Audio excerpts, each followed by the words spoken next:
Assalamualaikum warahmatullahi wabarakatuh. Bless of us. Good morning and good night, ladies and gentlemen. I hope you all doing well for these changes for during this pandemic. First of all, let us pray and praises to Allah because of His blessing. We can join this virtually today's event, even though we are in a COVID-19 pandemic. Let me introduce myself. I am Dr. Puspita Dewi as the host in this webinar. We're delighted to welcome you to our international webinar, 17th December, presented by University Putra Malaysia and supported by Higher Education Service Institution. The impact of the COVID-19 pandemic and solution for the world community. The Honorable Associate Professor Yit Sheo Chin from Malaysia, University Putra Malaysia, and Honorable Dr. Azaki, Spesialis Penyakit Dalam Nasim from Indonesia,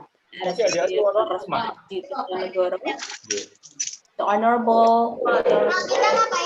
from India, from Bharatiyar University, and the Honorable Associate Professor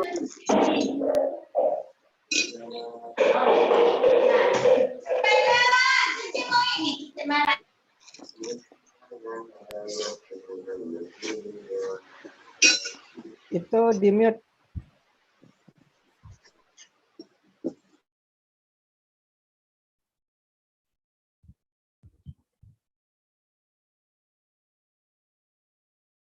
Mbak Puspita, itu masih di mute.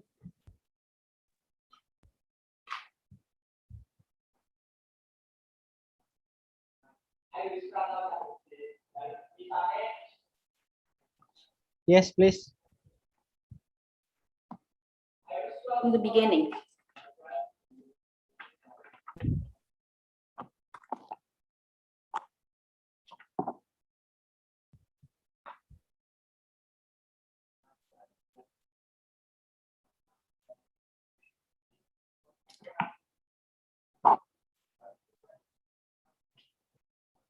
Bismillahirrahmanirrahim. Assalamualaikum warahmatullahi wabarakatuh. Bless of us. Good morning and good night, ladies and gentlemen. I hope you're doing well for the changes during this pandemic. First of all, let us pray and praises to Allah because of His blessing. We can join virtually today's event, even though we are in a COVID-19 pandemic. Let me introduce myself. I'm Dr. Puspita Dewi as the host in this webinar.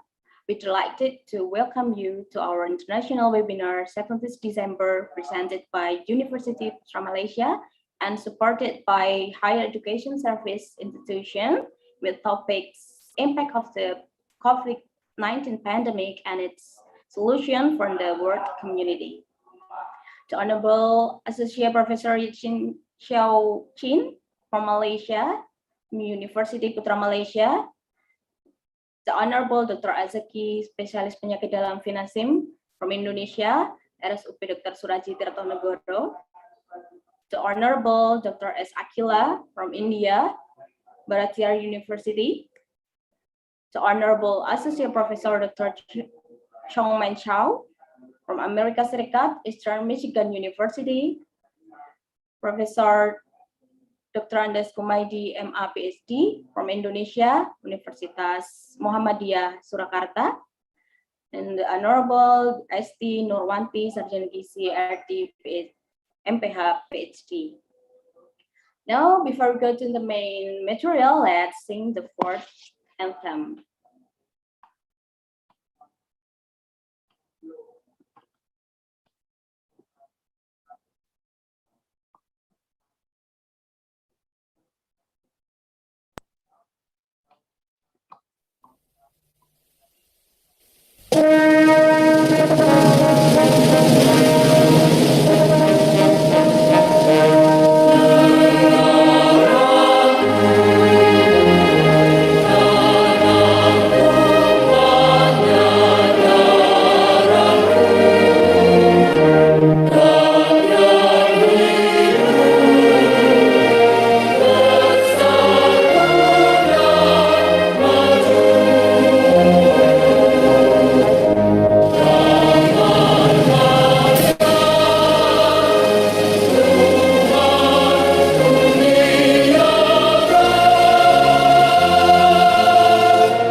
जय हे भारत भाग्य विधाता।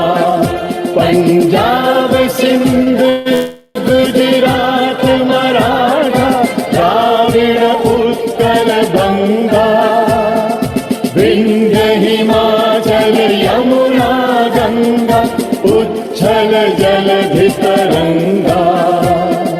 तव शुभ नामे जागे, तव शुभ आशीष मांगे, गाहे तव जय गाथा।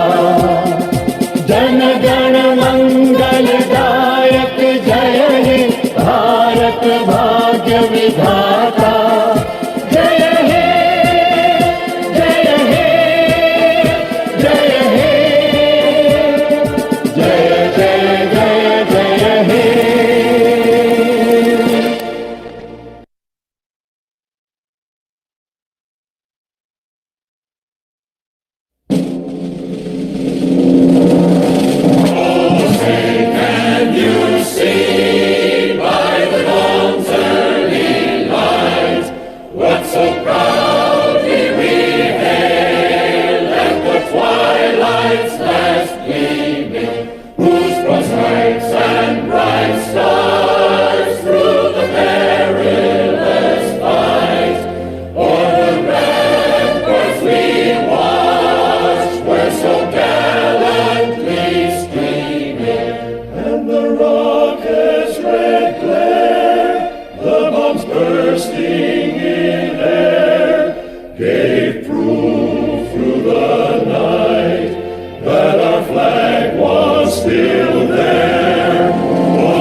As it fitfully blows, half conceals, half discloses. Now it catches the gleam of the morning's first beam. In full glory reflected, now shines on the screen. 'Tis the star-spangled banner, oh, long may it wave, o'er the land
Thank you.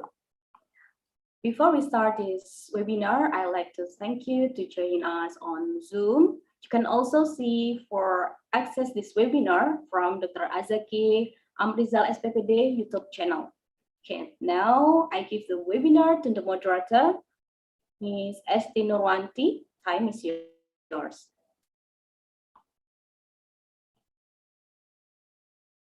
Hello, Puspita. Good night. Good night. How are you? Oh, I'm fine. How about you? I'm fine and great, thank you. Okay. Okay, let me start. Assalamualaikum warahmatullahi wabarakatuh. Good night to you all. Honorable Associate Professor Sinitsi from UPM Malaysia, Honorable Dr. Ajaki SPPD Finasim from RSUP Dr. Suraji Klaten, Honorable Dr. S. Akila from Bharatiya University, India, Honorable Associate Professor Dr. Chong Man Cho, Eastern Michigan University, United States, Honorable Professor Dr. Sumedi, MA PhD, Universitas Muhammadiyah Surakarta, and the Honorable all guests and the Honorable all participants on this conference. Okay, ladies and gentlemen, welcome to this session. First of all, I would like to thank to the speaker and all audience. Thank you for joining this conference. Let me introduce myself. My name is Esti Nurwanti, and I will be serving as your moderator today. I'm be pleased to see you here and welcome all you all to the conference. This session will discuss before we start the first presentation, I would like to read the sequence of this webinar. In this session, we have two keynote speakers, and the first speaker is Associate Professor Chinisri from UPM Malaysia, and the second speaker is Dr. Ajaki SPPD Finasim from RSUP Dr. Suraji Klaten. The last is question and answer. If you have question to the speaker, please be prepared to ask at the end of this session. Okay, ladies and gentlemen, the first speaker today is Associate Professor Chinisri. Okay, I will. Dr. Chin is a lecturer from Department of Nutrition, and she leads a community nutrition unit, Department of Nutrition, Faculty of Medicine and Health Sciences, University Putra Malaysia. She is one of the main researchers of the Research Center of Excellent Nutrition and Non-Communicable Chronic Disease in UPM. She serves on editorial boards of BMC Public Health and Malaysian Journal of Nutrition. Okay, I think many of research and also award from already Dr. Chin have. And as a community nutritionist, she has been actively also in organizing various physical, virtual, and hybrid forms of nutrition and health promotion program in different community settings. She was also invited to give public lecture and talk on various nutrition and health topics. She has involved in various research-driven community programs such as Healthy Kids program, program Cara Hidup Sehat, School Nutrition Program, Good Nutrition Key to Healthy Children Program, and Malaysia School Nutrition Promotion Program. She also involved in consulting and developing national policy and guidelines on public health nutrition. She is the Hon Secretary of the Blood Nutrition Society of Malaysia and also Malaysian Society of Body Composition. Okay, before the presentation begins, let's know the regulation how the presentation will be going on. Firstly, I'd like to give time to the Dr. Chin to present the material for about 20 minutes. Now allow me to welcome the speaker, Her Excellency Dr. Chin, to deliver her presentation. Please join me in welcoming Dr. Chin with a round of applause. Hello, everyone. Hello, Dr. Esti. Hi, how are you? Hi. Right. Thank you, Dr. Esti, for your kind introduction. Right. And I would like to take this opportunity to thank the organizing committee, Dr. Asaki, for inviting me to be one of the speakers for this international webinar of public health on the impact of COVID-19 pandemic and its solution for the world community. A very big topic, yeah? But what I'm going to focus is on my area, which is nutrition. So I will be focusing on healthy nutrition and COVID-19 pandemic. So this is a brief introduction about I myself, which Dr. SD has introduced me. Okay, so let me start the sharing on the COVID-19 pandemic situation and with the situation in Malaysia. I would say that in Malaysia, our so-called COVID-19 issue is still critical or is serious. It is still 4 digits, okay, 4,000 over cases as of yesterday. And also, if we compare to Southeast Asia country, we actually have the highest in terms of the confirmed cases and also the confirmed COVID-19 deaths as the highest in Southeast Asia countries. When we compare in terms of the vaccinations programs, we are behind Brunei, Singapore, Cambodia. And indeed, we started the vaccination program in early of the year, February, and the momentum didn't really go very fast in the early of the year. It gained the momentum when we changed our change into the National Recovery Plan in June 2021. At this moment, we had received so-called vaccinated 78.2% of the total populations that include all the adults as well as adolescents as young as 12 years old. Those, the youngest ones, they have not received any vaccinations yet. And now we are having this booster dose for the adults, yeah. Then when we talk about this COVID-19 pandemic, we will highlight on this MCO, Movement Control Order, which is the lockdowns. And in Malaysia, we started our very first lockdown in 18th of March itself last year. And then we have went through various forms of the MCO, conditional MCO, recovery MCO. And this year we had another total lockdown in June itself. Indeed, before June, we have like MCO by states, but indeed many states actually affected. Then in June after that, we have this vaccination program. We went into the National Recovery Plan.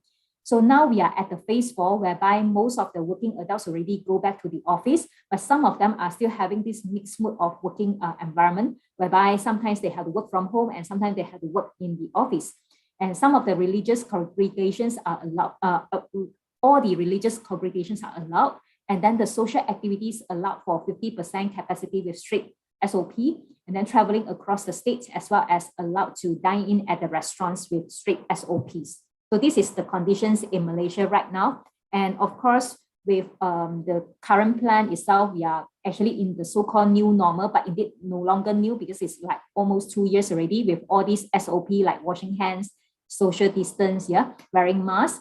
And the latest one is the self-test kit, whereby when we attending any events to avoid the risk and also to get to avoid infected to others and all that, then we have to do this self-test kit before and after the events. Yeah. So this is the situation in Malaysia. When we talk about this so-called COVID-19 lockdown, indeed it is good to prevent the further spread of the disease, but we can't really have this so-called lockdown forever. And when we had this lockdown or home confinement, indeed it leads to dramatic changes in lifestyle behaviors. For example, their eating patterns and physical activity, and that leads to the changes in their body weight or nutritional status as well as health status. So ladies and gentlemen, did you encounter your body weight changes compared to before COVID-19? Your weight increase, decrease, or actually no change at all? Okay, many of you are in which category? So we had a survey, which we call that as My NutriLife COVID-19 survey. We had it in early, last year in the early first phase of the MCO. And then we had the second phase this year, the second MCO time, we had the second round. And the second round, the phase 2, we get the research funds from Malaysian Palm Oil Board itself.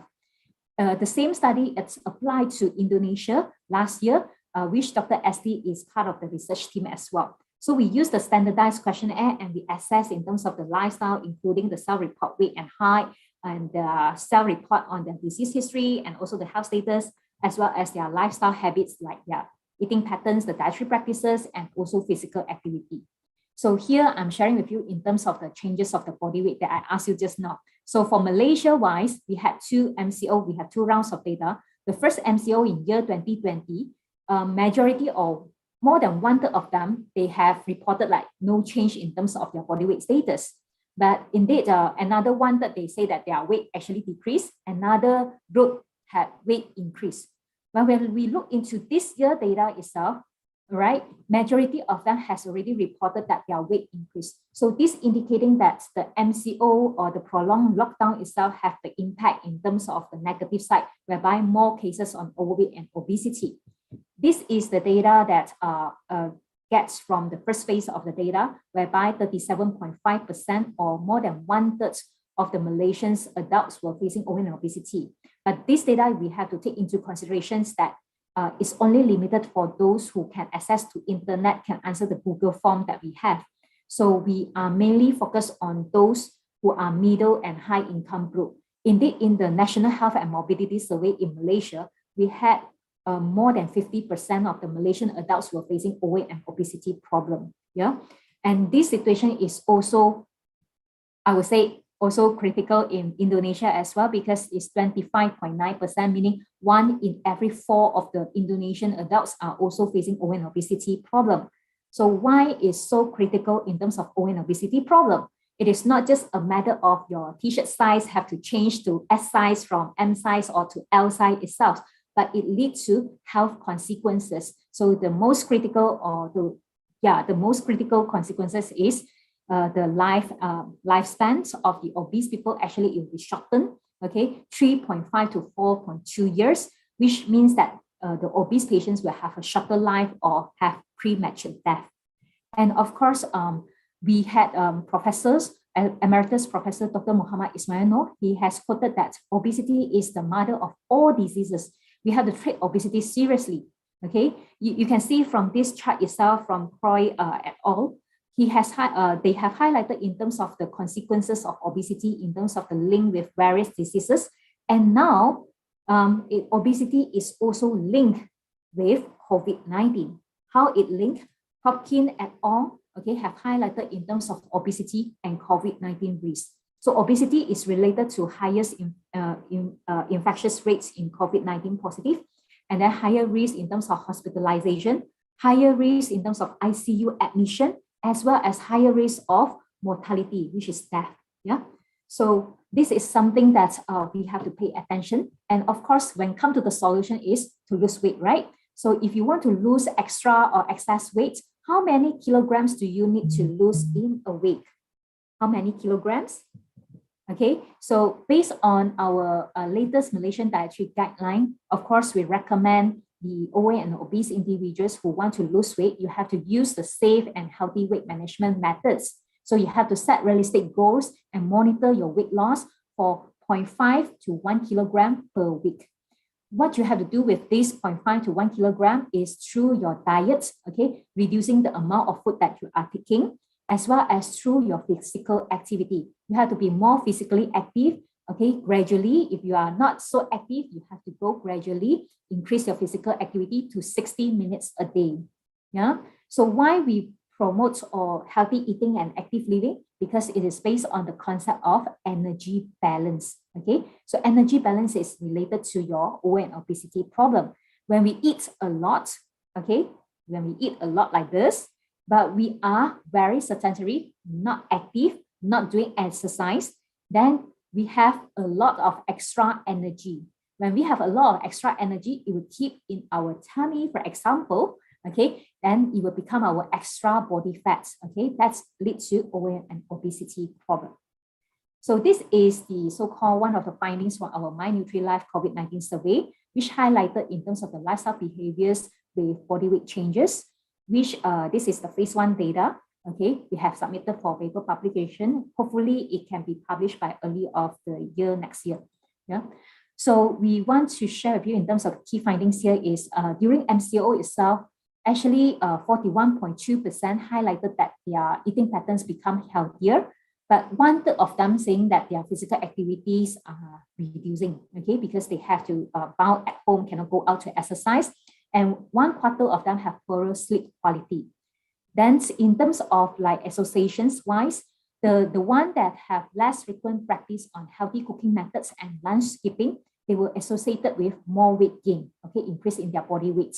Those who have less frequent consumption of high fat foods, more frequent physical activity, and good sleep quality, these are the factors that related to lower risk of weight gain.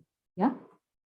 So it is not just about overweight and obesity that we have to link to nutrition, but nutrition is also very important in our immune system. When we practice healthy lifestyle, particularly on healthy eating and of course your active lifestyle, you will be able to obtain essential nutrients and of course a strong body. When you have a strong body itself, then your immune system will be stronger. When you have a strong immune system, then you can prevent yourself to get infected with the COVID, of course, with all the SOPs that you have to follow. Yeah.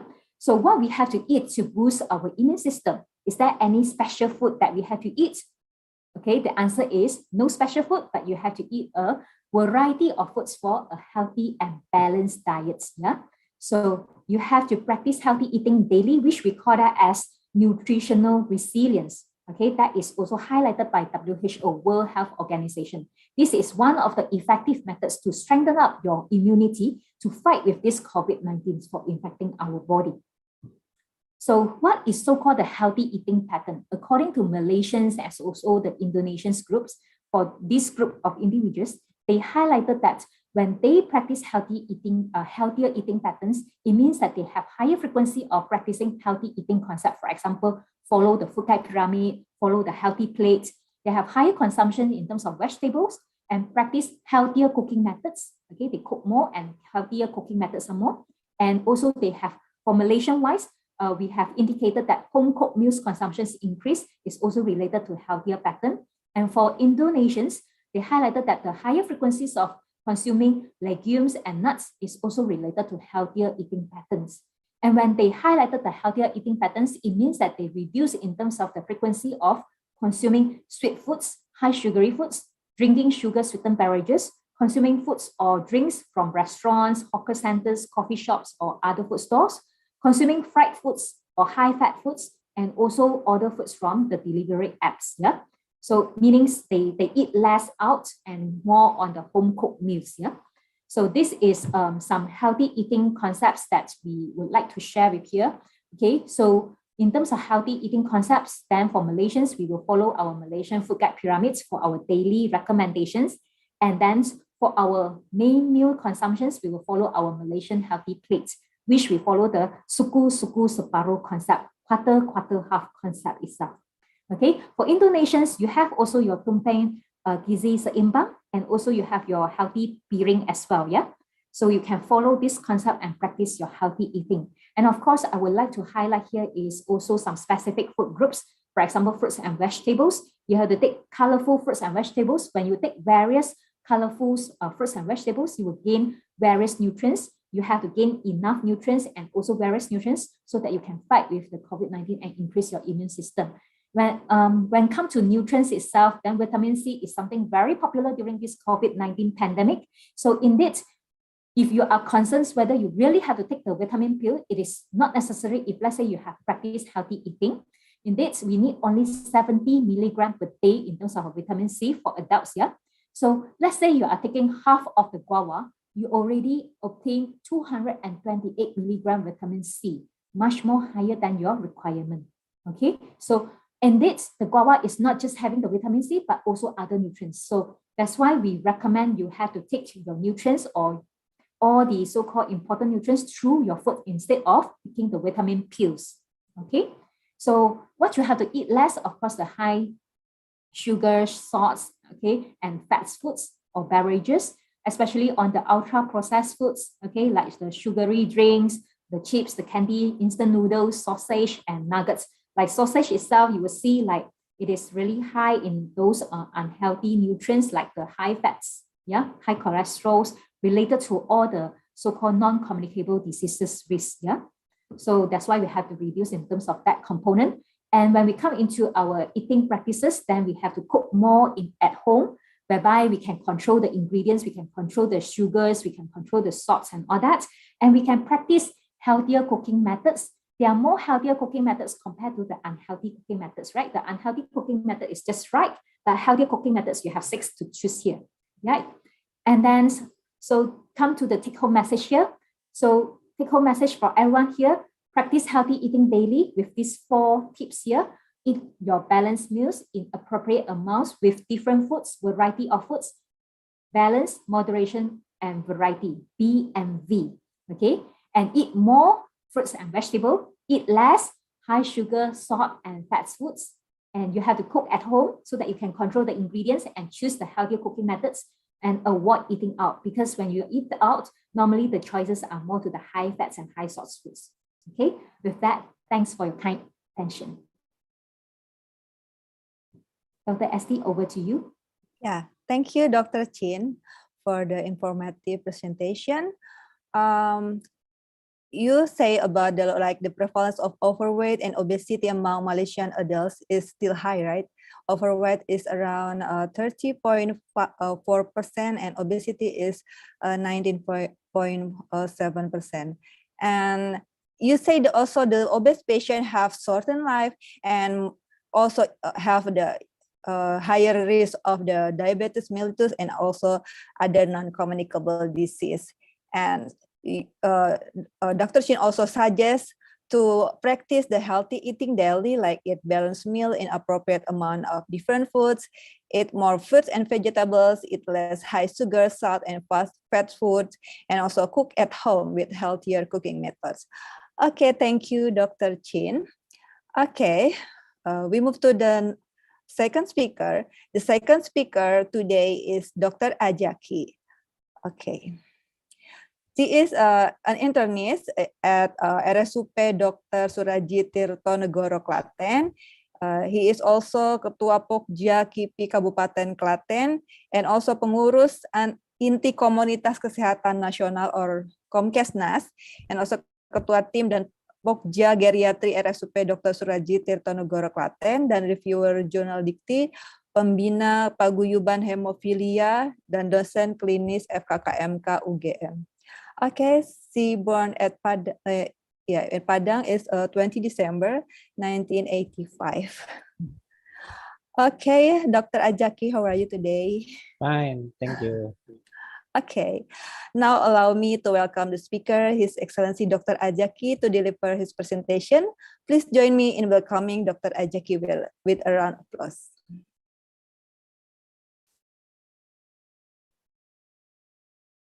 Thank you, Mrs. Esti Nurwanti, PhD, as moderator and host, Puspita Dewi, medical doctor.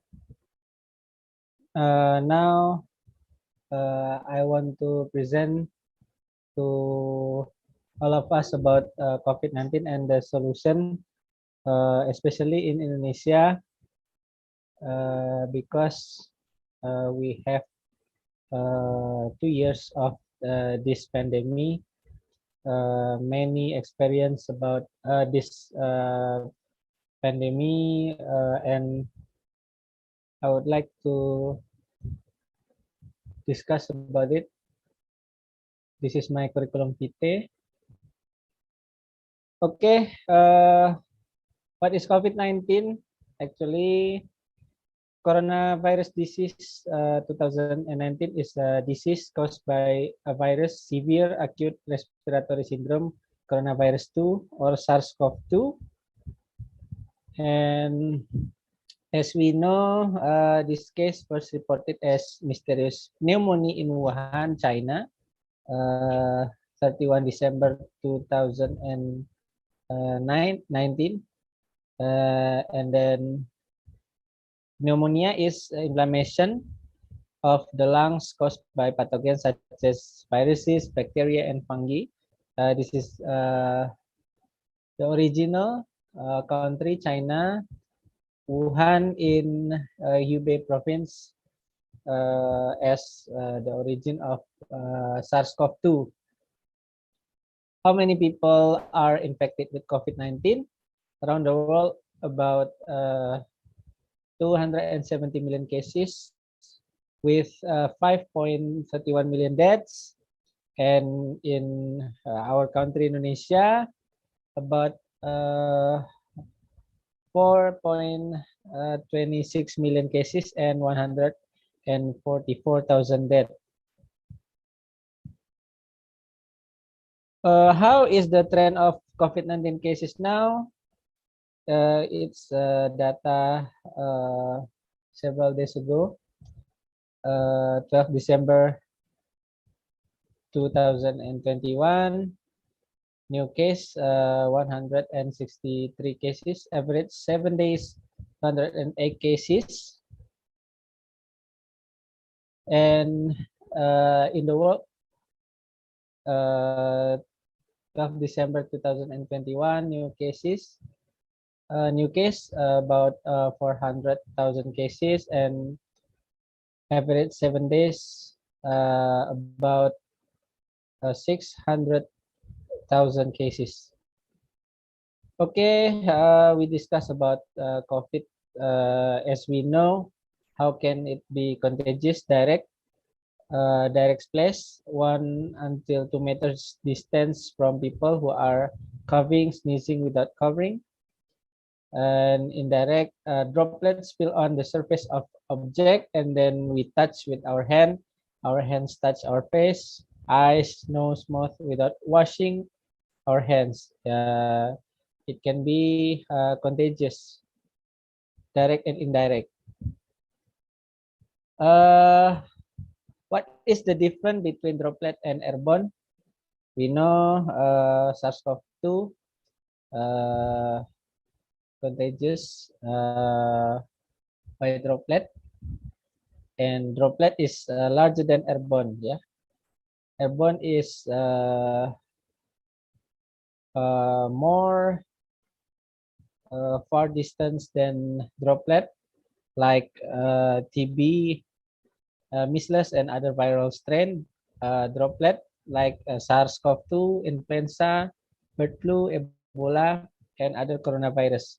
So the SARS-CoV-2 contagious by droplet. What are the signs and symptoms? As we know, there is several signs and symptoms like fever, anosmia, headache, cough, and sore throat, muscle ache, out of breath, like viral infection, of course, and COVID-19 attack. This COVID-19 attack will cause lung tissue to be difficult to expand, so that after recovery, the remainder of this infection is appearance of scar tissue. In medical term, we call that one fibrosis, which causes lung tissue to become hard, inelastic, and unable to filter air for breathing like normal lung function.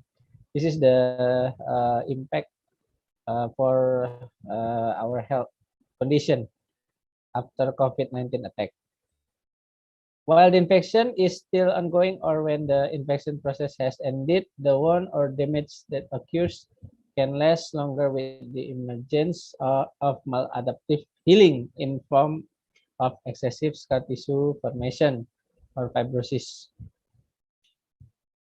As a result of changes in lung tissue, several symptoms will appear, such as dry cough, shortness of breath, weakness, fatigue, and decreased oxygen levels in the body. One of the efforts that can be done to reduce the impact caused by pulmonary fibrosis is to perform breathing exercises as early as possible, starting from the onset of infection to post-COVID-19 infection.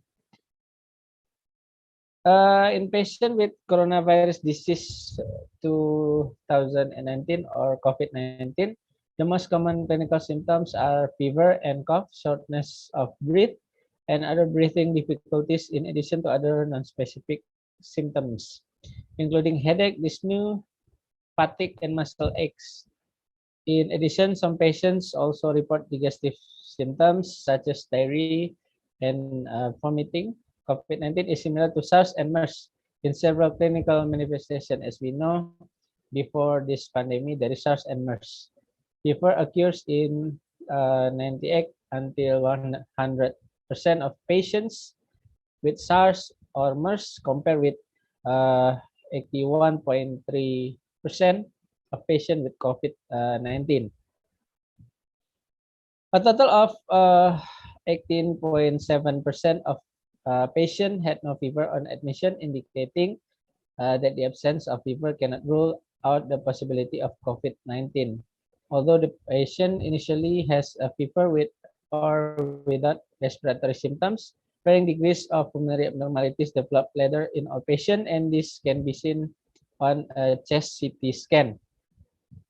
Although diarrhea occurs in about 20 until 25% of patients infected with MERS-CoV or SARS-CoV, intestinal symptoms are rarely reported in patients with COVID-19.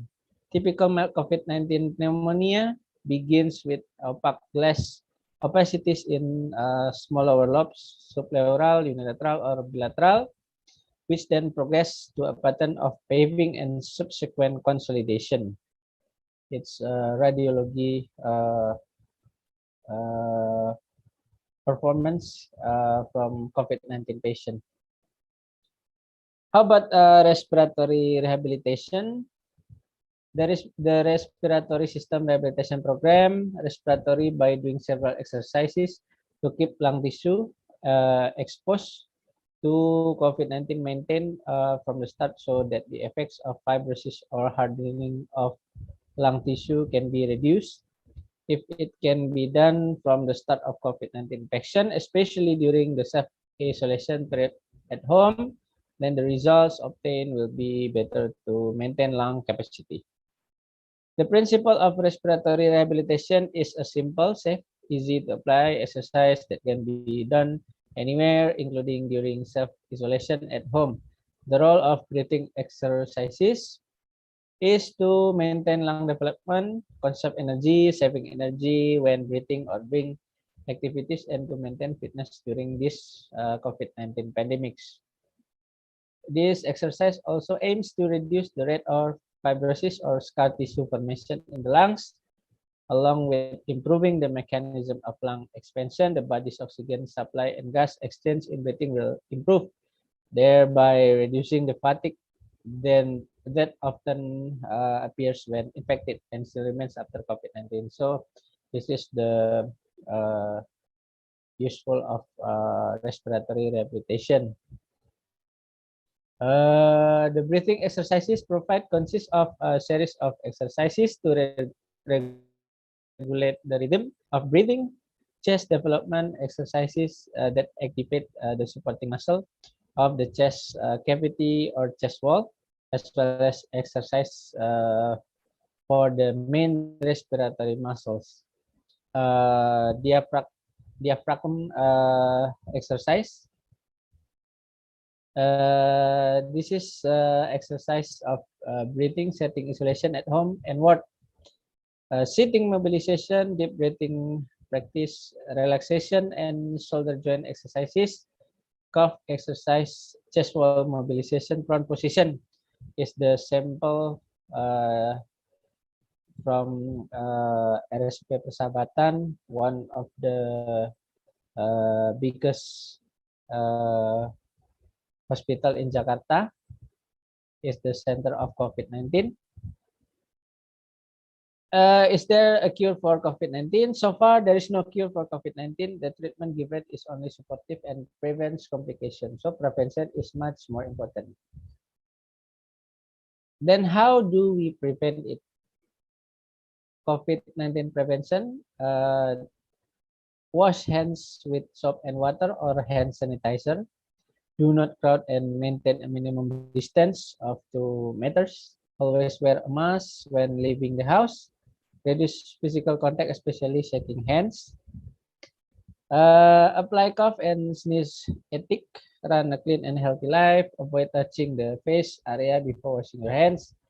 Get enough rest and keep your body fit. Prevention of spread in the workplace. If someone is sick with symptoms and is at risk, rest at home or go to a health facility. Procurement of hand sanitizer, hand washing station, posters. Consultation when workers will travel out of town or abroad, especially those who are infected. Minimize crowds by implementing safe work and work from home. And prevention of spread on public transportation. Wash your hands after leaving public transportation. Limit holding handles on buses or trains. Avoid touching your face, nose, mouth, and eyes. Stay away from people who are coughing and sneezing. If you are sick, wear mask properly. Avoid rush hours. About mental problem, talk to those closest to you about how you feel. Only listen to information from trusted sources. Reduce the consumption of news and social media about COVID-19 that make you worry. Don't smoke, drink alcohol, or take drugs. Maintain a healthy lifestyle, balanced nutrition, regular exercise, and adequate sleep. What to do if positive for COVID-19? No symptoms, self-isolation for 10 days since confirmed COVID-19, both at home and in other facilities prepare. Control to the FKTP after the isolation is complete. Always obey health protocol. Supplementation of vitamin C, vitamin D, and other supportive drug. Close contact family members should get themselves checked. Sunbathing 10 until 15 minutes every day. Supplementation, vitamin C, 3 until 4 times 500 milligrams, 14 days non-acidic, 2 times 500, 30 days acidic orally vitamin D, 1000 until 5000 international per day. Mild degree asymptomatic therapy plus antiviral and symptomatic therapy. Moderate or severe until severe or critical degree. Immediate isolation and treatment in COVID-19. Isolation room at the referral hospital or COVID-19 emergency hospital. What do you need to prepare for self-isolation at home? Prepare the following things: disinfectant, vitamin, mask, medicine, oximeter, thermometer. Perform routine check for temperature normal 36.5 until 37.5 and oxygen saturation every day normal above 95%. Then use telemedicine services for medicines and vitamins. Have an emergency contact number such as an ambulance, the nearest health service facility to take you if something goes wrong. Health protocol, self-isolation at home. During isolation, the patient is not allowed to carry out activities with other household members such as watching TV, eating together, chatting in the living room, etc. Patient is in the room. Isolation in the room is well maintained. There's a fan. There's air ventilation in the room. Open the window. The patient room door is always closed. There is separate rescue line with a plastic bag. Patient can bask in the sun for 1 until 30 minutes. Keep your distance. Food, snacks, and other items are placed outside the room. No other family members enter the room of a person affected with COVID. If it's a very urgent, people who enter the room must use masks, disposable gloves, and patients in the room use masks. Surrounding things, cutlery, plates, glasses, padded towels for those infected with COVID, wash equipment with soap and running water. It is recommended to keep wearing a mask when washing. After washing the equipment, wash your hands with soap and running water for 20 seconds. Clothes, bed linen, blankets, and that have been used by people infected with COVID, soak them in soapy water and just take them out of the room. When handling, use disposable glove and wash your hands for 20 seconds. Drying and ironing clothes separately is also important. Bedroom, ideally separate bedroom. If not possible, people infected with COVID use the bedroom after others use, then clean and disinfect the bedroom with disposable gloves. Should self-clean the sink and all toothbrush After use, give pause for air circulation before being used by other family members. People affected with COVID have their own towels and toiletries and don't share. What is herd immunity? Herd immunity is a condition in which a large proportion of the population is immune to a particular infectious disease, thereby providing indirect protection or herd immunity for those who are not immune to that infectious disease. What is herd immunity? How it works? There's a picture. The blue one, healthy, non-vaccinated. The yellow one, healthy, vaccinated. The red one is not vaccinated, contagious. No immunization. If only some get vaccinated, the virus easily spread. With immunization, if most get vaccinated, the virus is contained. Okay, vaccines are very important for create herd immunity and solve the COVID-19 pandemic. So that's why we push people in Indonesia, or of course in abroad, to do this program to accelerate herd immunity. So vaccination is very, very important in pandemic COVID-19. Vaccine options that can be accessed in Indonesia: Sinovac, Sinopharm, AstraZeneca, Moderna. There is so many kind of vaccine. How far is vaccination rate in Indonesia? We have in top 10 vaccination rate in the world. Okay, let's get vaccinated at the nearest health facility for the sake of Indonesia free of COVID-19, also the world free from COVID-19 in our hope. Beware of hoax.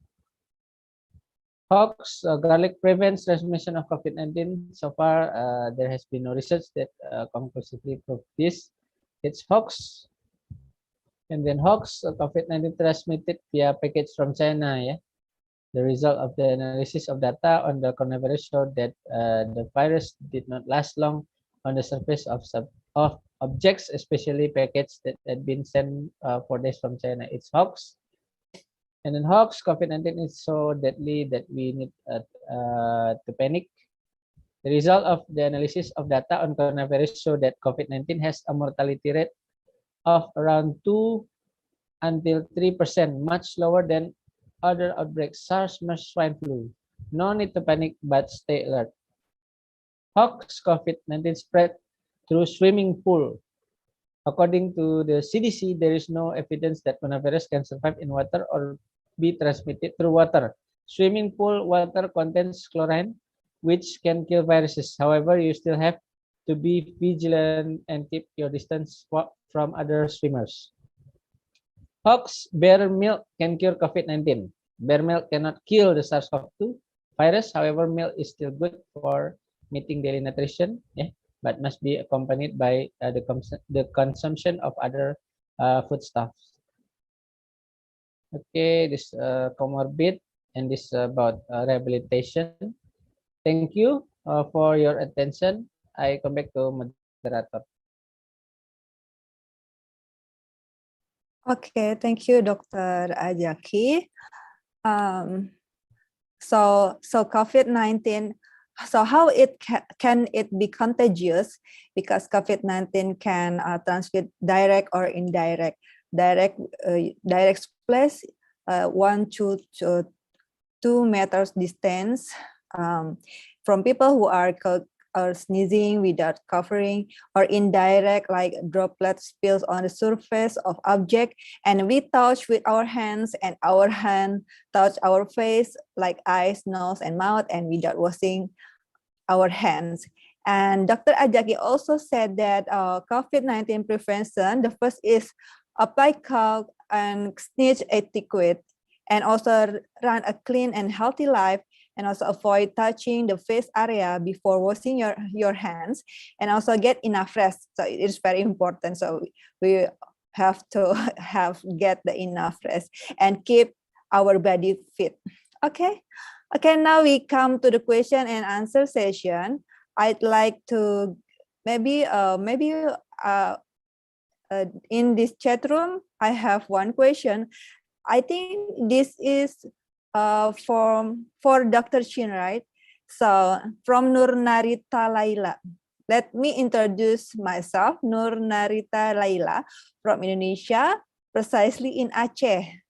My question is, what is the current situation in Malaysia?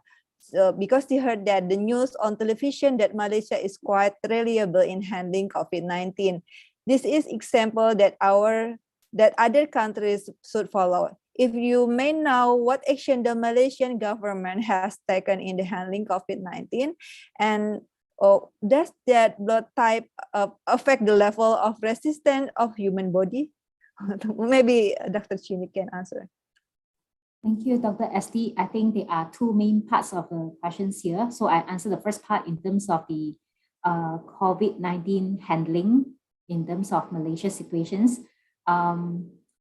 Yeah, from the news itself, in terms of handling or controlling the COVID-19, we do have the precaution steps, but I would not really saying that we are doing really great job because our cases are still very high, as I shared just now. We still have 4 digits, yeah. 4 digits are 4,000 over cases every day, and we are still unable to go into endemic situation. We are still working hard in terms of vaccinations. I think what we do good in terms of is the vaccinations rates. We have covered quite majority of the adults as well as adolescents. And then we are working on the booster dose. So those are the things that maybe can take into considerations in terms of the steps. Like Dr. Azaki also highlighted that please take your vaccination. So for those that haven't taken your vaccinations, please work on that to protect yourself and your families and friends. And then in terms of the so-called, now we are actually able to go out already, no longer have these so-called lockdowns, but we actually have a lot of strict SOPs. Okay, so those strict SOPs are the important precaution step that also highlighted by Dr. Asaki as well. So I think we are following all the so-called standard SOPs. It's just that I think we have to be very disciplined and we have to consider about the so-called our health as well as the health of others as well. So this is the part that I can share at this moment. Then for the other part on the blood type and also the level of assistance, sorry, I don't have the answer for this. I'm not doing studies on this area. So I can't really give you the answer on this. We may need to search for some articles or some journals to look at this part. But anyhow, if let's say in a nutrition perspective, I would say that for me is no matter what blood types you are, the good nutrition is the most important one because it can help you to increase your immunity. Okay, thank you. Okay, thank you, Dr. Chin. We have the second question is from Gratia Enggar Setiawan. Good evening. My name is Gratia Enggar. I'm a college student from one university in Yogyakarta, Indonesia. I have a question for Associate Professor Dr. Chin. Every day I took a walk from my home to the college, and it makes me feel the heart rate increase and sometimes sweating too. Is it enough for make our body moving and get healthier, or I have to do other physical activities? If do, what kind of activities that we can do in the pandemic situation? Okay, thank you for the questions, Enga. So it's good that you actually have started to walk. Maybe what you can do is like, because you have a lot of walking, right? You can actually monitor your walk. We do have something like a recommendation like 10,000 steps a day. So if let's say you have achieved this so-called 10,000 steps a day, or even 8,000 and above, you're considered as active. Okay, so if you have that kind of steps levels, you're considered rather active, right? Then on the part that you highlight, like feel the heart rate increase. So you have to be careful in terms of that. If let's say it's really very serious in terms of like you can't even speak and smile and your heart rate is very fast, then you have to slow down in terms of your walk. Okay, maybe you're walking too fast already. So we don't go very aggressive if let's say we are not so active. So we have to start gradually. I think later Dr. Akila, she is the expert on the physical activity. So she may actually highlight more on the physical activity part. In terms of like some other physical activities, I think if let's say you are rather active in walk, that would be good. If you have other hobbies, yeah, for example, like cycling, or maybe even go for like, now we can, for Malaysia wise, we can actually go out already. We can try to go for our swimming, whatever the activities that we like, then we can have that already. So go for something that you would like to do. And the most important key message here is you have to move. So when you keep your body move, okay, at least like walking, that is also considered as part of the physical activity. Hope I answer your questions. Yeah, I think you already answered the question. I have the third question is from me. So because you say that the prevalence of overweight and obesity is still higher, so how to lose weight? Are there a difference way to lose weight in children's, adults, or and elderly? Thank you, Dr. SD, for the questions. The survey that we had are focusing on adults. For adults itself, we had like interventions programs before, and we find that even for the survey itself, the findings that we found out is like there are no other methods. Actually, the key two methods is practicing healthy eating and active living. And we found out that if let's say looking into the so-called healthy eating part, if you are starting to reduce the sugary drinks or the sugary foods, if you are taking a lot, you start to reduce on that part, right? You will see the effects. We do have a lot of testimonial on that. And if let's say you are the one that always have fried food, every day you need to have fried food, you start to reduce gradually, then you will see the effect in terms of your weight changes. And of course, for the physical activity, that is the basic. You don't really have to go for like special diet program or slimming center to lose weight. Those are not needed. And when we talk about like some other age group, for example, like children and all that, children and even adolescents, I don't encourage them to really focus on lose weight unless they are severely obese. When they are severely obese, I would advise them to, the parents have to bring them to meet the dietitians or nutritionists to get proper advice and also proper screening for that. Because we need to see like whether they have others chronic diseases or chronic risks, for example, high blood pressures or already have high blood glucose. We need to do the screening on that. Okay, this is the advice for parents. And then in terms of like, let's say they are overweight, so we have to focus more on like increasing their height. When you have your height ratio is higher, and then your weights will, because we calculate based on your BMI, body mass index. So increase the height itself can help you to so-called balance out in terms of your extra weight. When you increase your height, right, actually it's like aiming for your active lifestyle, your physical activity. So physical activity is still the main important part. And of course, if let's say the children are picky eating and they are just picky in terms of high fat food or high sugary food, those are the aspects that parents have to pay attention on. Okay. Okay, thank you, Dr. Yeah, SD, that one is a very long, I mean, like if you want to highlight, it has to be one whole day workshop. Yeah. I think in the next workshop we have to like discuss more about it. Sure. Okay, thank you, Dr. Chin, for your answer. And I think like the other question, or maybe you still have question. Okay, from Melissa. And good evening, all. Let me introduce myself. I'm Melissa, a teacher at SMKS Islam Andalusia, Indonesia. May I give a question to Dr. Chin? How much should we keep our body by consuming vitamin and do exercise to avoid COVID-19? In fact, we have to minimize our activities outside, and the vitamin will affect our body. Okay, thank you for your questions, Melissa. Melissa, if let's say you are saying about like vitamins pill, I actually don't really encourage that you are taking pills. I would encourage you to take from your healthy eating practices, meaning from your fruits and vegetables, because based on the data and even from Indonesia data, we know that our populations are not taking enough fruits and vegetables. Fruits and vegetables are dominant or high in these vitamins and minerals. Unless you have difficulty to get your your fruits and vegetables due to some limitations to access to these foods, then maybe you need to consider about the vitamin pills. But when you are taking all these vitamin pills, you always need to get advice from nutritionists or dietitians, because sometimes we are worried about like you take overdose, especially when you have like some diets that also have high in those vitamins. So better get advice from the nutritionist and dietitian if let's say you need to consume certain pills, okay, vitamin pills.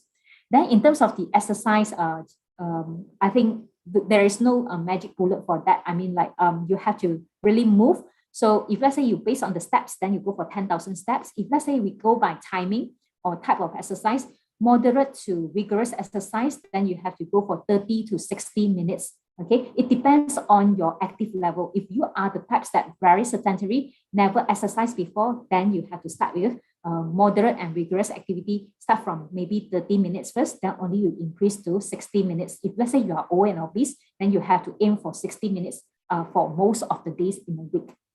Is that okay? Thank you, Dr. Chin. So many suggestions from Dr. Chin, and maybe you can have the record of this webinar. It's very important.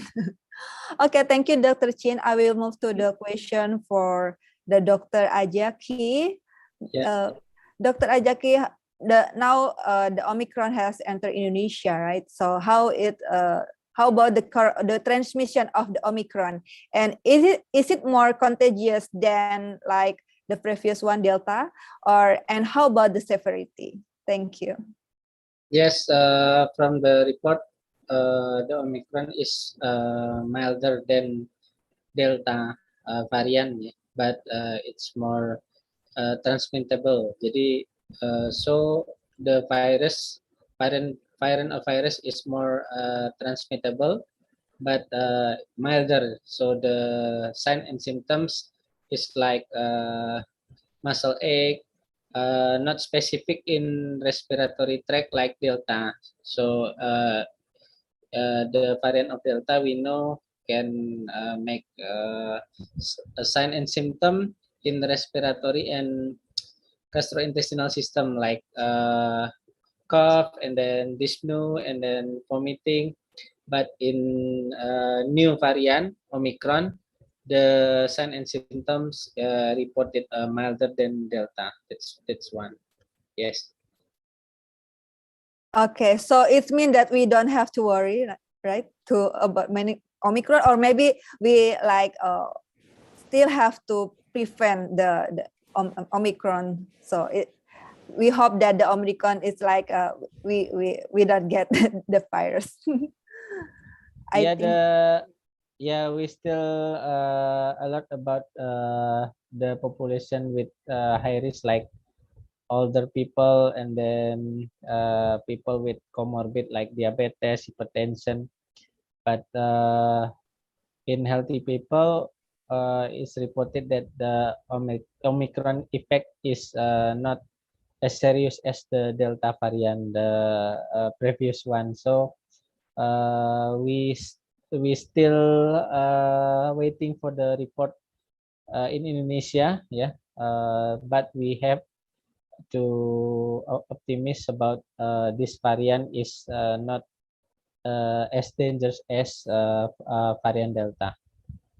Thanks. Okay, thank you. So we still have to do the prevention, right? Yes. Okay, I think like the question, the first question is about because Dr. Chin can't answer the question. Maybe you can answer about the blood type. How about your opinion? Blood type affect the level of resistance of the human body or not? What? Blood type. Okay, the human body. Yeah. What the? You can see in the question for Nurnarita Laila, and he say that the blood type can affect the level of resistance of the human body. Yeah, I think there is so many complex system in our body, not only blood type, yeah, like comorbid and then our immune system overall, yeah. But blood type, I think not so important in severity, yeah, especially in COVID-19 because COVID-19 is transmittable disease from respiratory tract. by coughing and sneezing by droplet. Yeah, so it's not related with blood type. Okay. Okay, thank you. And the next answer is from Eva Nurul. Good evening. It's such an honor to me to introduce myself. I'm Eva. I'm a midwife in Yogyakarta. And I'd like to ask a question to Dr. Ajaki. You said that before that coronavirus doesn't spread in swimming pool, but what should we do to the maintenance to when we are going to swimming in a public swimming pool area? So maybe how to prevent like when we go to the swimming pool, right? As we know that we didn't wear mask when we are swimming, is that safe enough to swimming together with others in the pandemic situation? I said that hoax. Yeah, it's coronavirus transmit in swimming pool. Yeah, but but we also have to do prevention like wear mask if we surrounding the swimming pool. But it's hoax that the news said that the coronavirus transmit with the air in the swimming pool. So we don't to have to be to worry about the hoax. That's the point from my presentation. Okay, thank you, Dr. Ajaki. And oh, still one more. Oh, I see like one person like raising hand. So who want to ask directly to the keynote speaker? Maybe one of the participants want to ask directly. So I give the chance to ask the question directly to the question. But I think like also someone writing in chat room. Good evening. My name is Gratia Enggar. I have question to Dr. Ajaki. Sometime when I wear mask and meet the smokers, the smoke is still smells. Does it means that the normal airborne can reach us to behind our mask, even we don't smell it, and the COVID-19 still can infect us? Does it mean so? No, I cannot say. Okay. Mm. COVID-19, it's a virus SARS-CoV-2, so it can infected by a droplet when someone that are infected sneezing or coughing. But the droplet can reach about 1 and 2 meters, but not airborne. Yeah, so the particle is larger than airborne, like TB and other bacteria infection. So if we can keep the distance, yeah, whether the condition of the air, we cannot get the infection because the virus cannot reach more than 2 meters. So that's why the important of keep distance between two people. So this not related with the condition of the air, whether smoke or not. Thank you. So it is different like COVID-19 and also smoking. Yes, Yeah, very yeah, good. it's different. Thank Okay, you. thank you. I think enough, right, Dr. Ajaki? Yes. Thank you so much, and also Dr. Chin. Now we move to the second session. The second session is we have three speakers here, and the first speakers today is Dr. S. Akila from Bharatiya University, India. Okay, maybe I think I better to share screen, right? Okay. Okay. Dr. S. Akila, she is assistant professor at Department of Physical Education, Bharatiya University in Tamil Nadu, India. Or maybe sometime we can go there. And her educational background, her PhD is from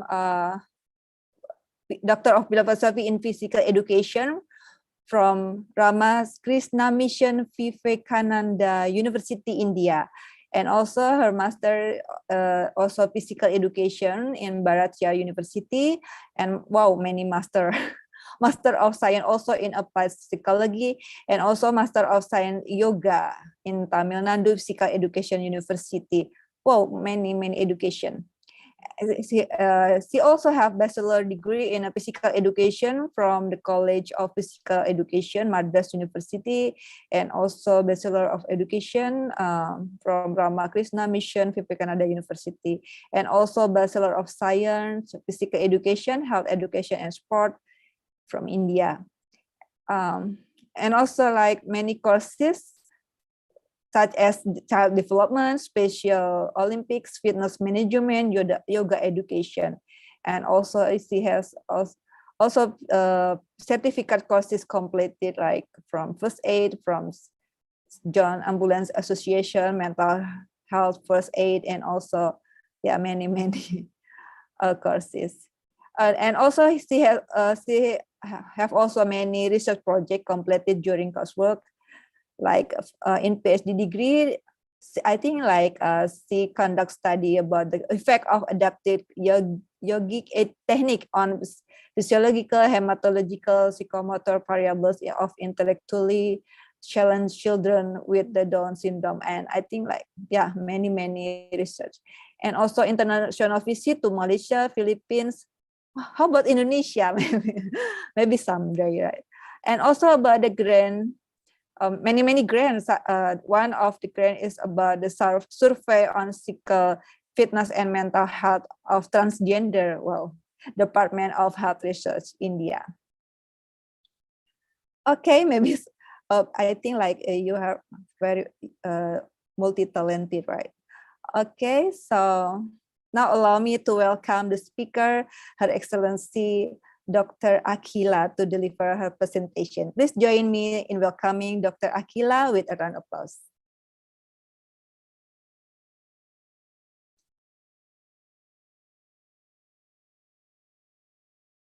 Hello, Dr. Akila.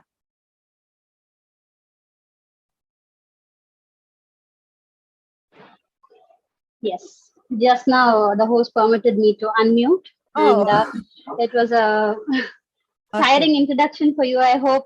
I'm sorry for that, but No problem. a hearty evening for Estilo, as well as Pushpita, who has been anchoring and staging this session, instrumental in staging the session. My humble greetings to Professor Chin, Professor Azaki, who gave the keynote addresses, and then my co-presenters like Professor Chongman Cho and Professor Kumaidi. With his humble greetings, here I am now to present the social aspects which we suffered due to COVID and the health and fitness related solutions for that problems. After that, I'll be answering all the questions, including the ones which Dr. Chin has left back for me. So shall I share the screen, start the presentation?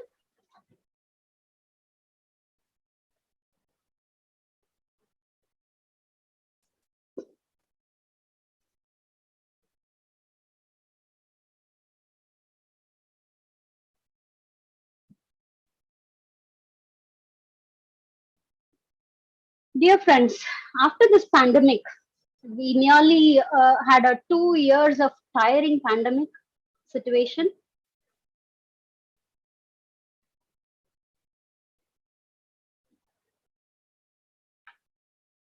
When I change the slide, is it visible?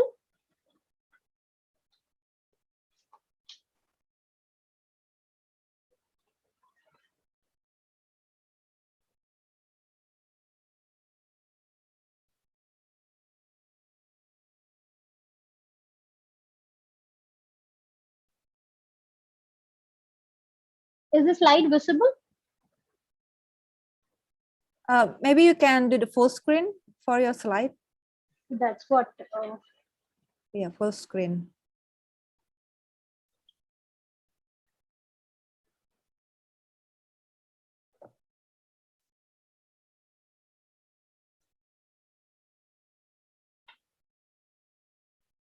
I'll just share it once again.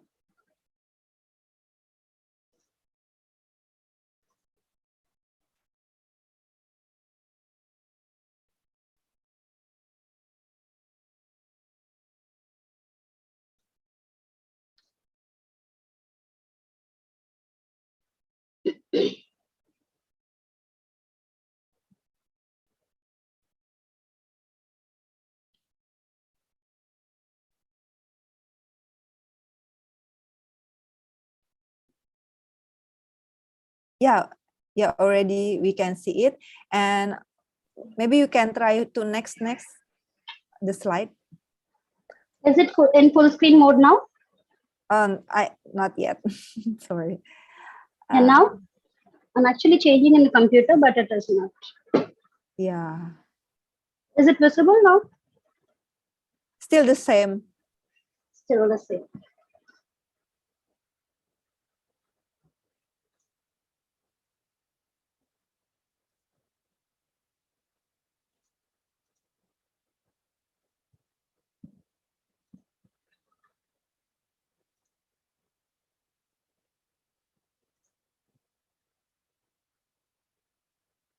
Yeah, Yes. now better. Now I Yes. hope. Yeah, thank you. Yeah. So we'll be listening to how COVID-19 has affected us. All the social aspects will be presented here, especially in the context of Asian continent, with special reference to health and fitness. Here I'm Dr. Akila, a young scientist fellow of Tamil Nadu State from India. I serve as an assistant professor for the Bharatiya University. So in this picture, you can find in this slide, you can find many pictures. The first one says Corona, and there is a lot of coins under. What does it mean? Every picture is connected with each problem, each social aspect which we suffered during this COVID pandemic. So the schools, hospital necessities, mental health, economy, education, health, and fitness. All these we had suffered.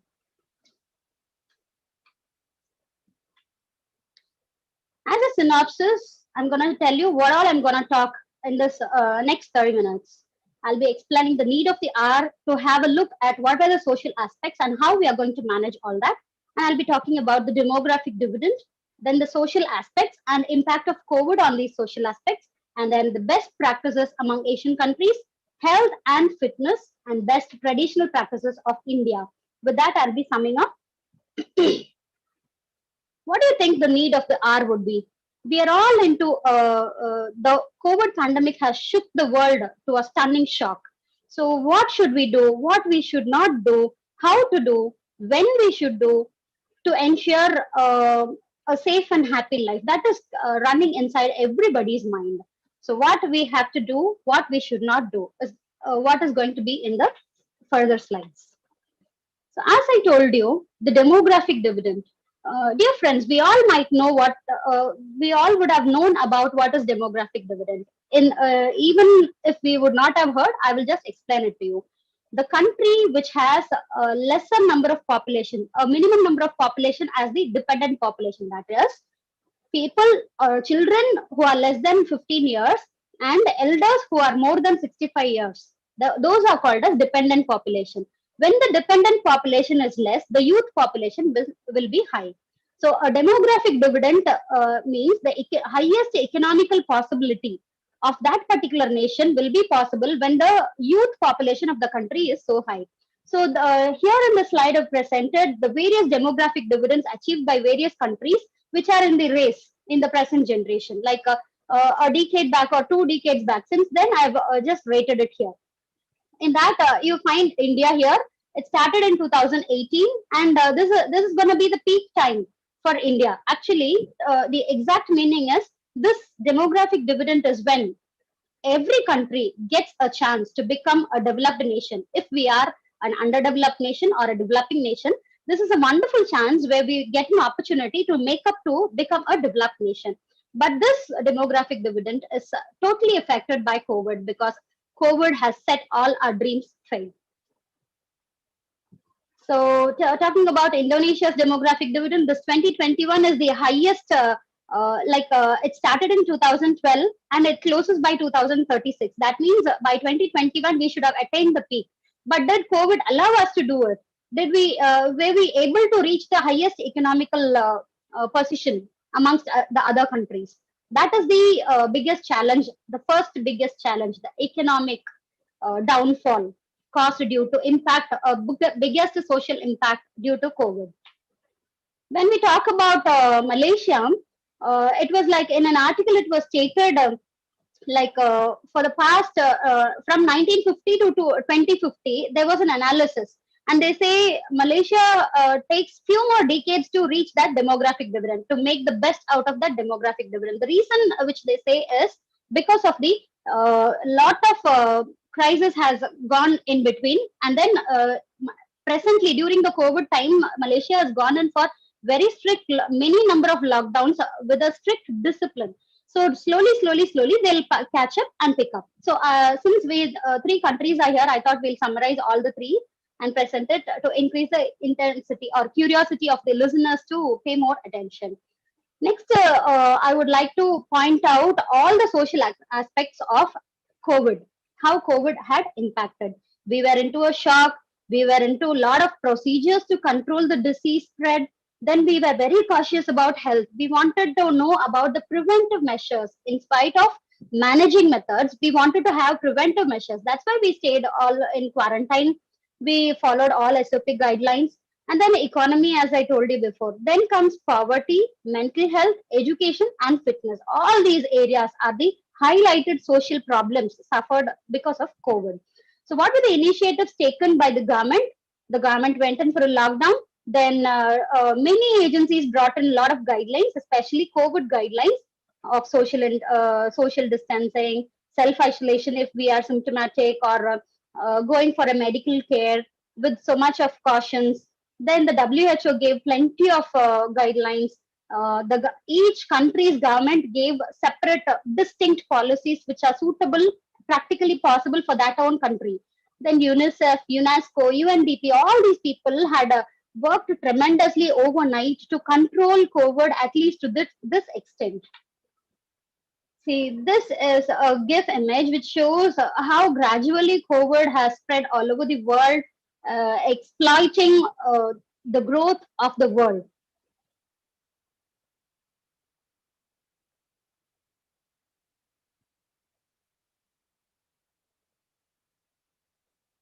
Since the first person got it till then, how it has widely spread slowly. This is the order and the rate of intensity of how it has affected each country.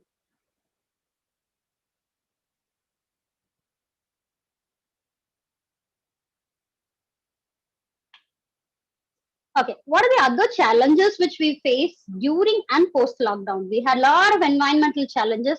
We were much worried about the contagion COVID. Then the dependent population were at high risk because somebody has to be backing up children as well as the elderly all the time. And then there was a wide community spread, so that we were not able to go on for a public gathering or a huge gathering like educational institutions were shut down. Everything went on the backyard. Like the frontline workers were into a lot of trouble in spite of the risk factors. They even were ready to spare their own lives to protect the other people. These were the environmental challenges. Then the psychological challenges. Everybody had the fear of getting COVID. Everybody wanted to prevent themselves. Most of them fell into depression because of being locked down into the house, thinking about the economical situations, how to manage the future. All these put them into a lot of depression. Then came anxiety, stress, pessimism. A lot of negativity fell into the minds of people. Lower confidence levels were exhibited, and always something was running inside the mind. We were not able to control the chattering mind. So it was called as preoccupied mind.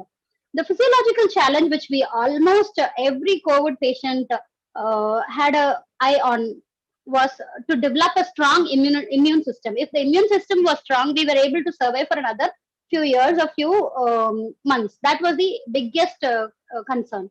Then we wanted an efficient respiratory system.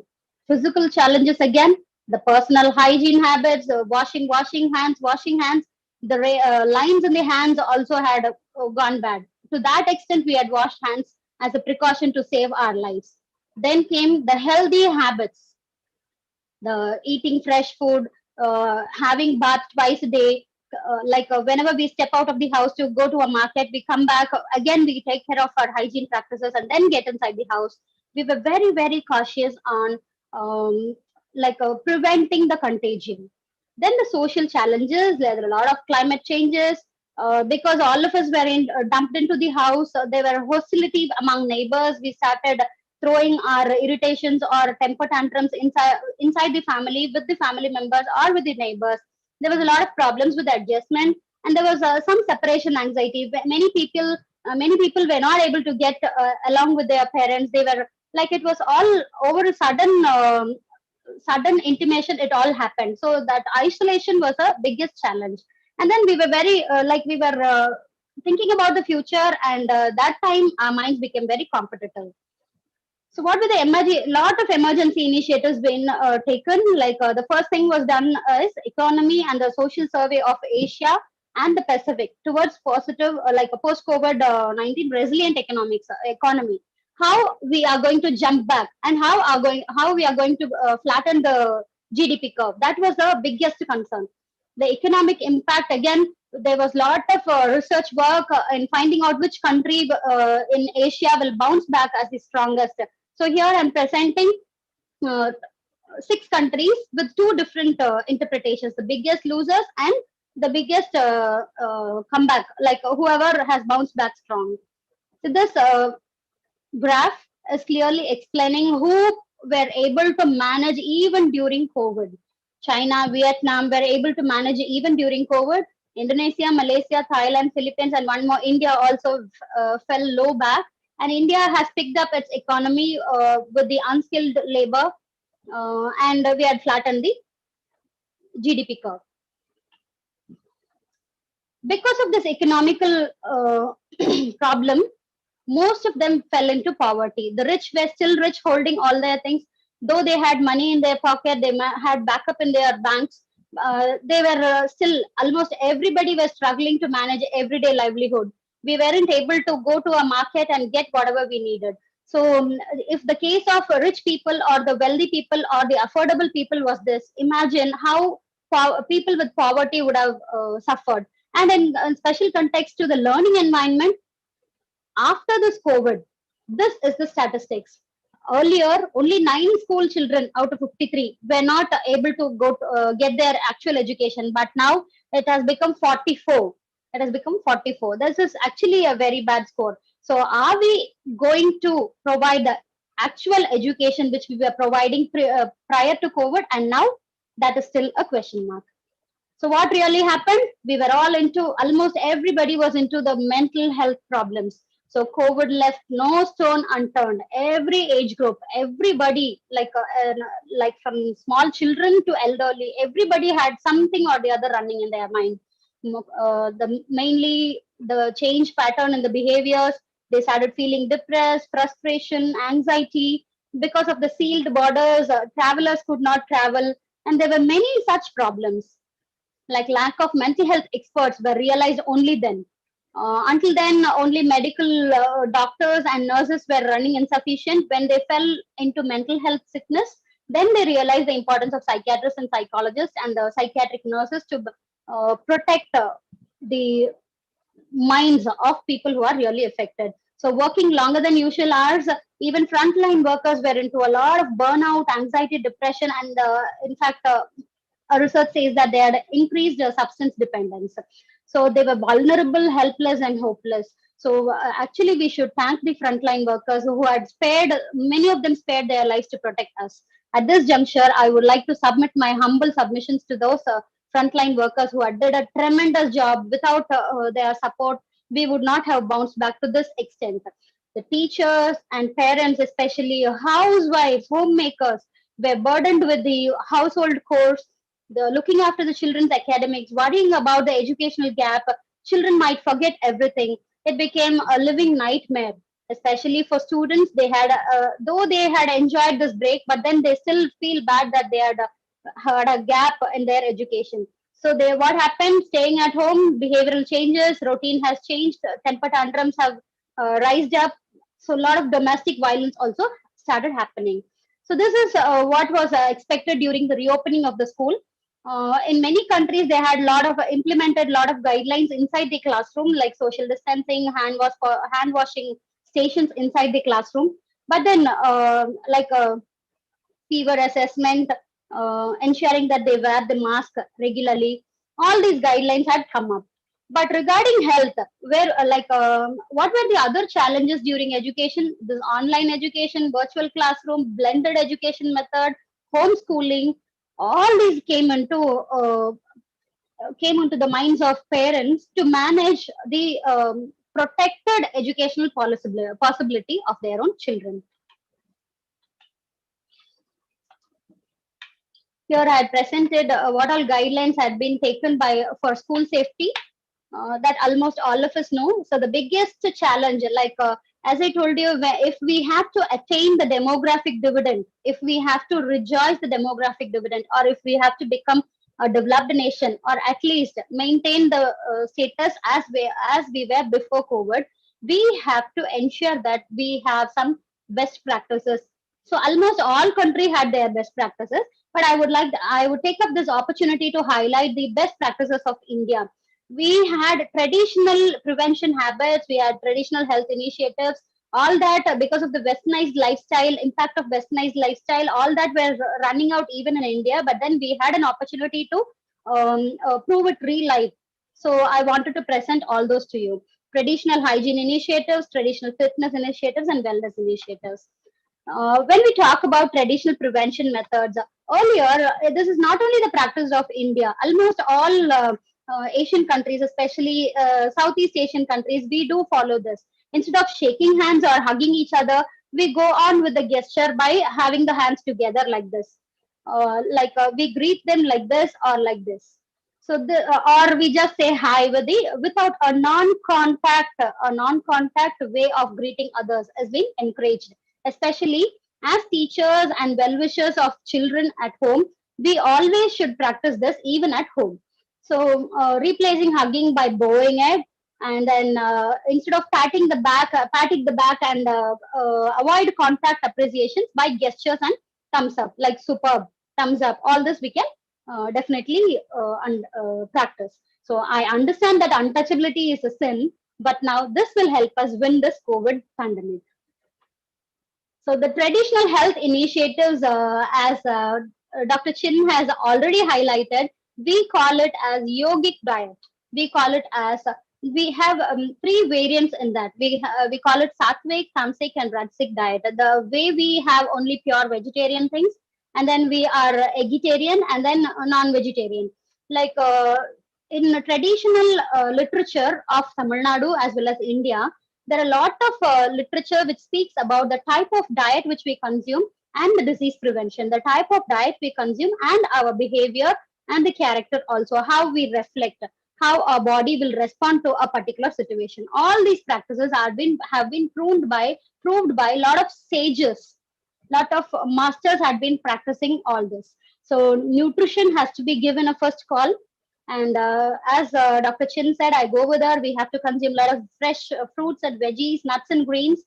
And especially during COVID time, vitamin C ingredients were prescribed to prevent COVID. That comes in the yogic dietary prescription in the next future slides. The traditional hygiene initiatives in India, especially in Tamil Nadu, they used to have a water pot or a pipe outside the house.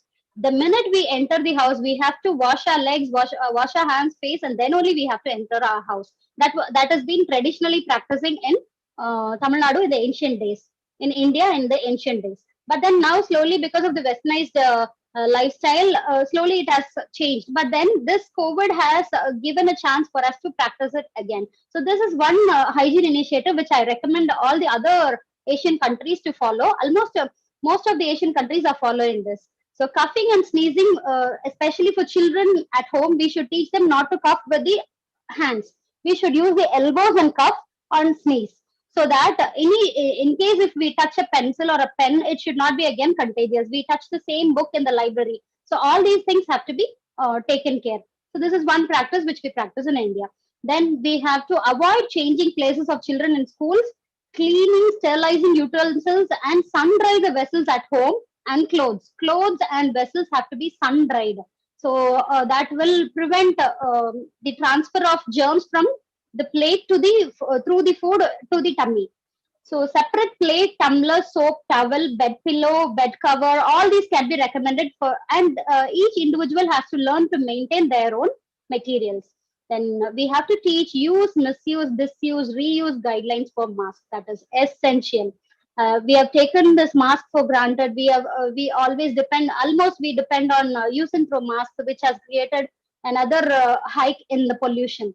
So we should ensure that the next generation, this place is this world is friendly, user friendly for the next generation. So preventing the mask pollution is another thing which we have to take concern. This was not the traditional practice of Tamil Nadu or India, but then I thought it has to be another practice from now on.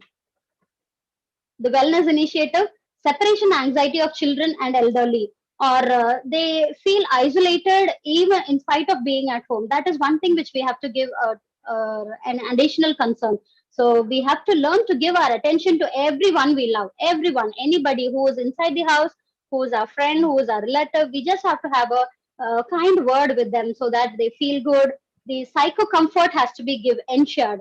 That is one thing which is possible only when we listen to them.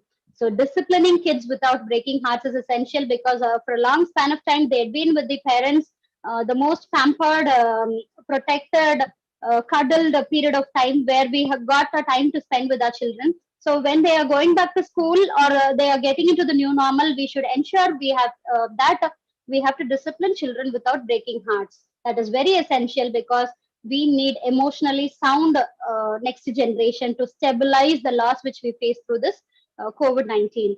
Then gradually we have to increase the school time or learning time or any regular activity after a dislodged routine. We have to slowly, gradually increase the time. So we have to encourage playing time, but non-contact, meaningful engagement, not playing with the gadgets. Especially this COVID era has set the younger generation to a technology addiction. See, earlier they were into playing time with the gadgets, but then we now are insisting them to learn through the same gadgets. So we don't ensure, almost all of us are busy with our own daily routine. So it is very essential to ensure and monitor their activity during the screen time. And in the recent past, I came to know while reading a research work that the screen time, increase in screen time has affected the eyes a lot. So the digital age eye problems have to be taken care, which is possible through the next solution. So one of the participant has asked how to increase the vitamins, will it help in COVID prevention? Yes, it will help. Which vitamin? Earlier I told during the dietary guidelines, taking in a lot of vitamin C will help us. And then we have to give a sun stand time. We have to, is a must for all. During the COVID pandemic time, it was mentioned that we have to go on for a sun stand time at least 20 minutes a day. With 70% of the body exposed to the sun during the early morning time, like 10 or 6 to 12. That was the prescribed time by that time. Many people had gone to the rooftop with 70% of body exposed to the sun, and with that, it built in a lot of strength and immunity to fight back COVID. Then we have to check the eat, sleep, play time routine. Eat, sleep, play, and work time routine. So and finally, I would like to say we have to encourage the minimalist lifestyle. This COVID has brought us a great realization to live with what we have, to cook with what we have, to enjoy, and to be blessed to have at least this with us. So we have to encourage the next generation to follow a minimalist lifestyle. So the traditional fitness initiatives of India, as again Dr. Chin has mentioned, that 10,000 steps a day. In India, a few years back, we started this Fit India movement where everyone exercises every day. We ensure that at least everybody covers 10,000 steps a day. And that means that at least everybody involves in any form of physical activity. The minimum is walking, at least in every routine, whether it is in school or in college or at home or in your office, one particular span of time in your routine among the 24 hours, you have to fix it as zero period for which in which you'll be practicing any form of fitness. any form of activity. You just have to stay physically active, because like exaggerated physical activity will also pave way to COVID, because like extensive physical activity or high intensive physical activity will again make us weak and permit COVID to attack us. So minimal activity was mm, given as the guideline. So for that, I suggest all these were the traditional fitness initiatives of India. Yoga, as you all know, yoga is a science which helps us to understand our own body.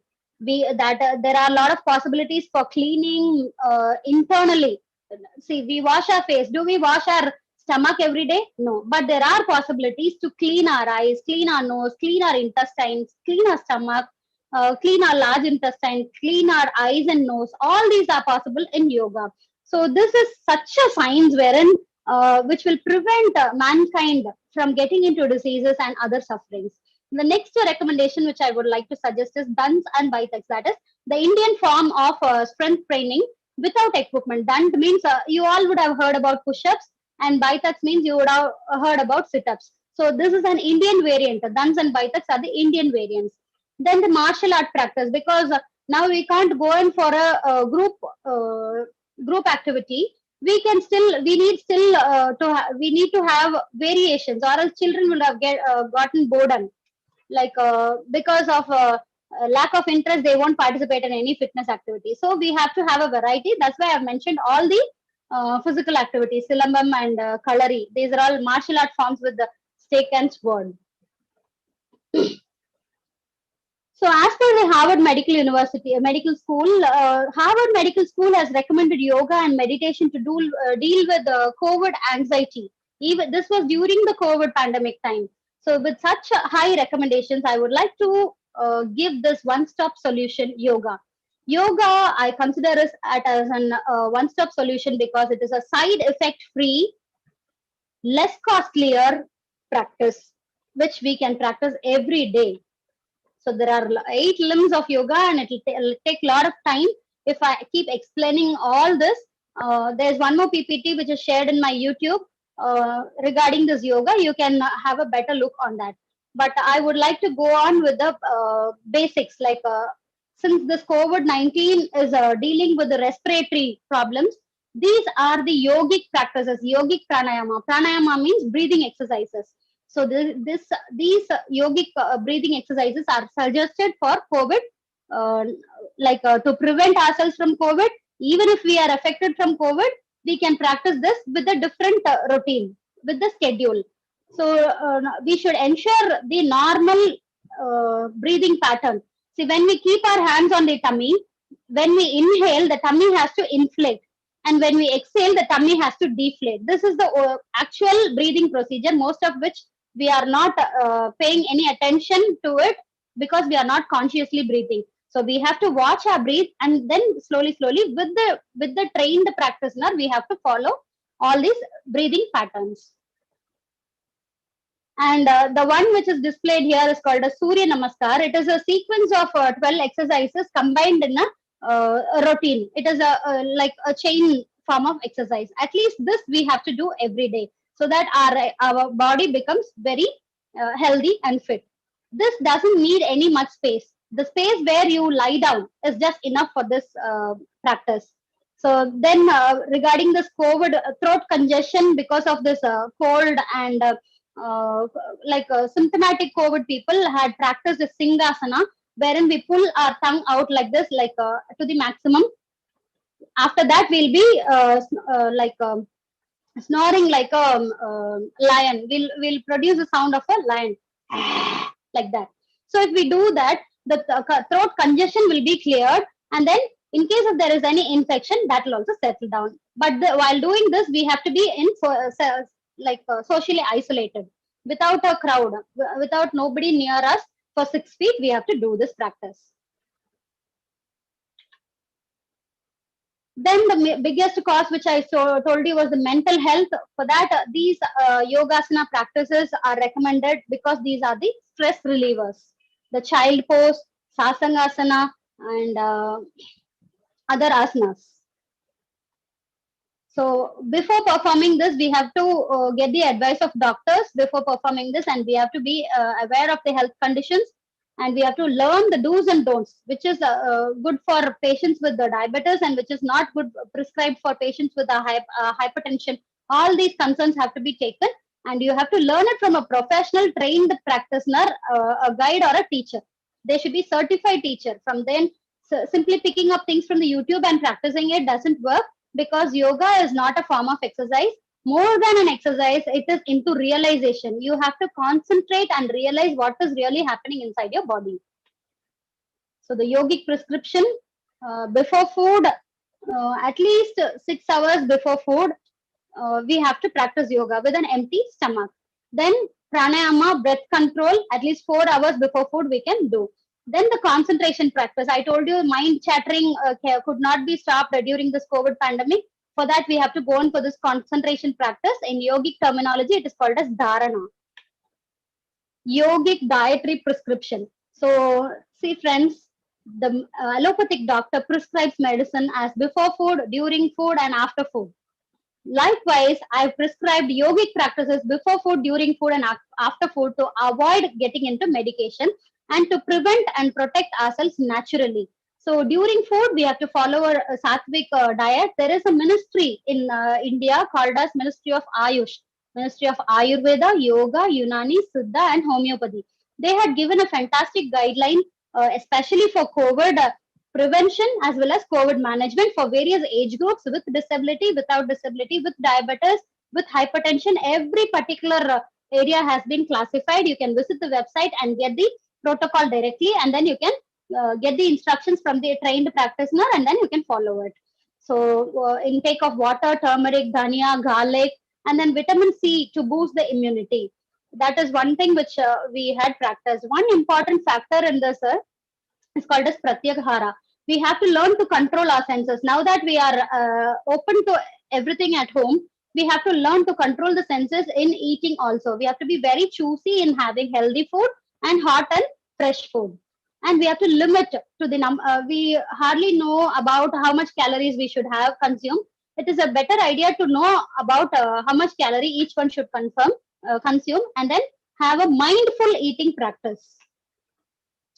Especially we have to avoid having food in front of the TV, because it eats up our time and it eats up our mind. We don't even know how much we had. Then yogic prescription after food. Earlier we had the practice of writing diary.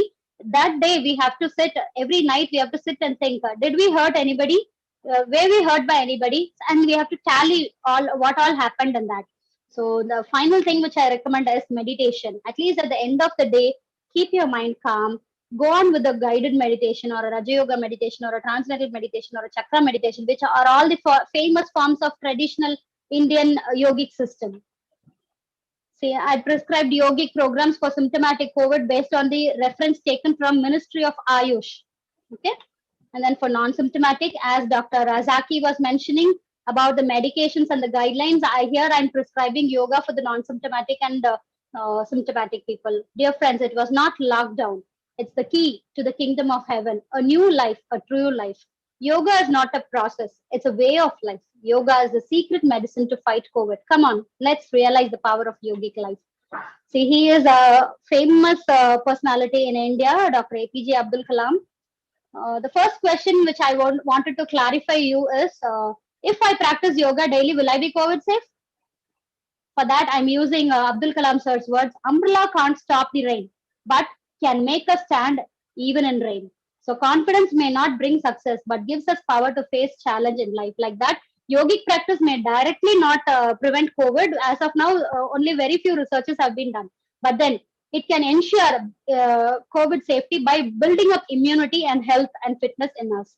So how will I cope up with the stressful situation? For that also, I chose one of the quotes from Abdul Kalam sir. Never feel sad about losing anything in life, because whenever a tree loses a leaf, a new leaf grows in its place. You cannot change your future, but you can change your habits, and surely your habits will change your future. With these words, I would like to thank and ensure that let us sacrifice our today so that our children have a better tomorrow. My dear friends, hope this session was an interesting one.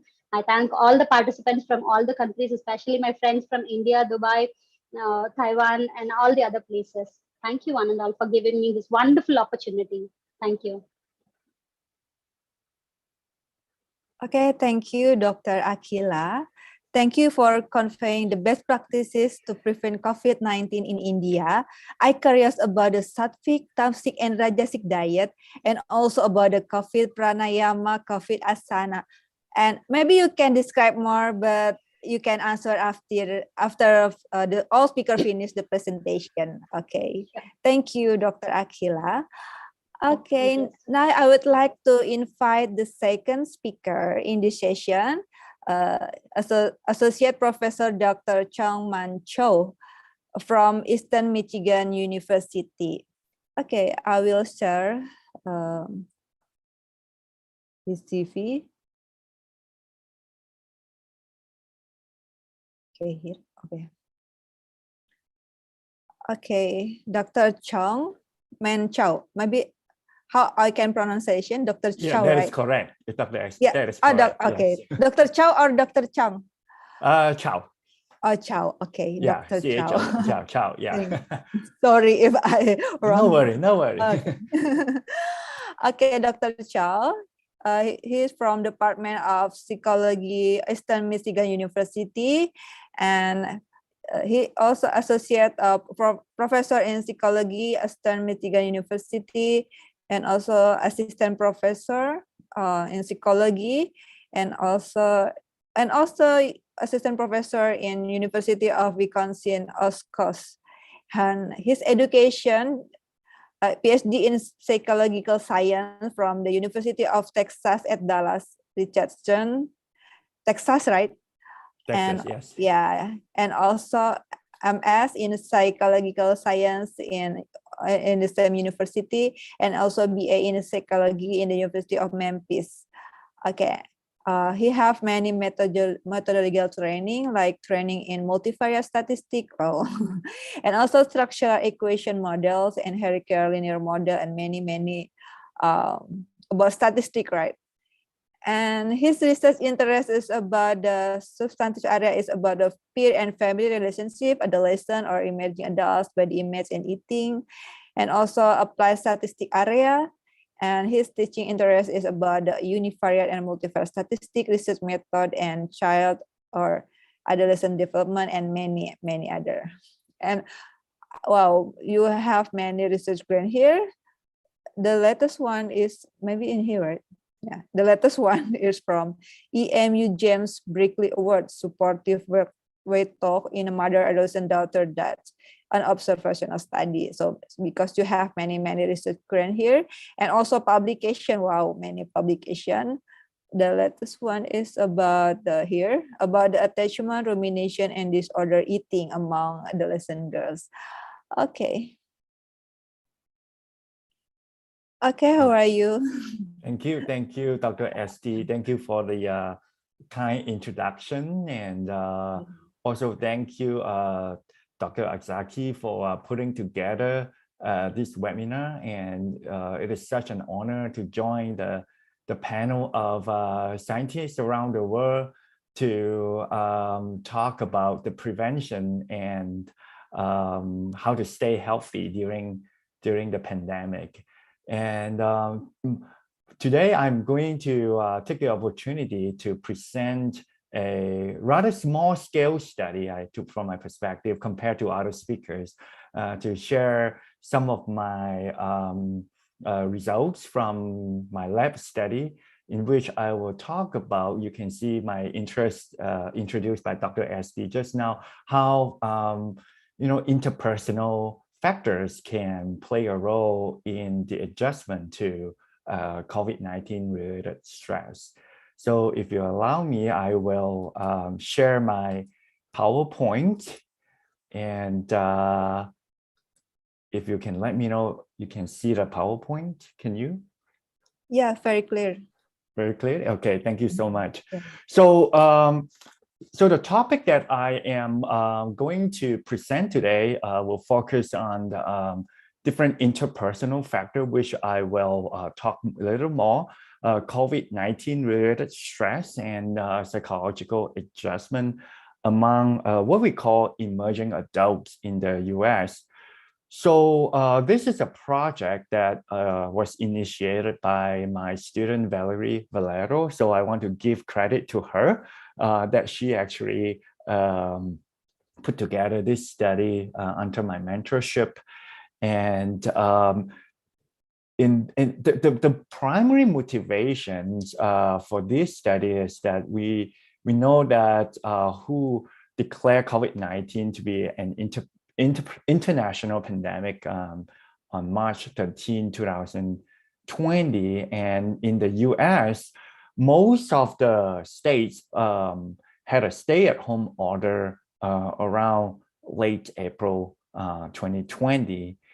And with such a change, we all know that the isolations and human being as a social animals, with the social isolation, it had profound psychological and social effects on us, especially increasing the anxiety and depression rate.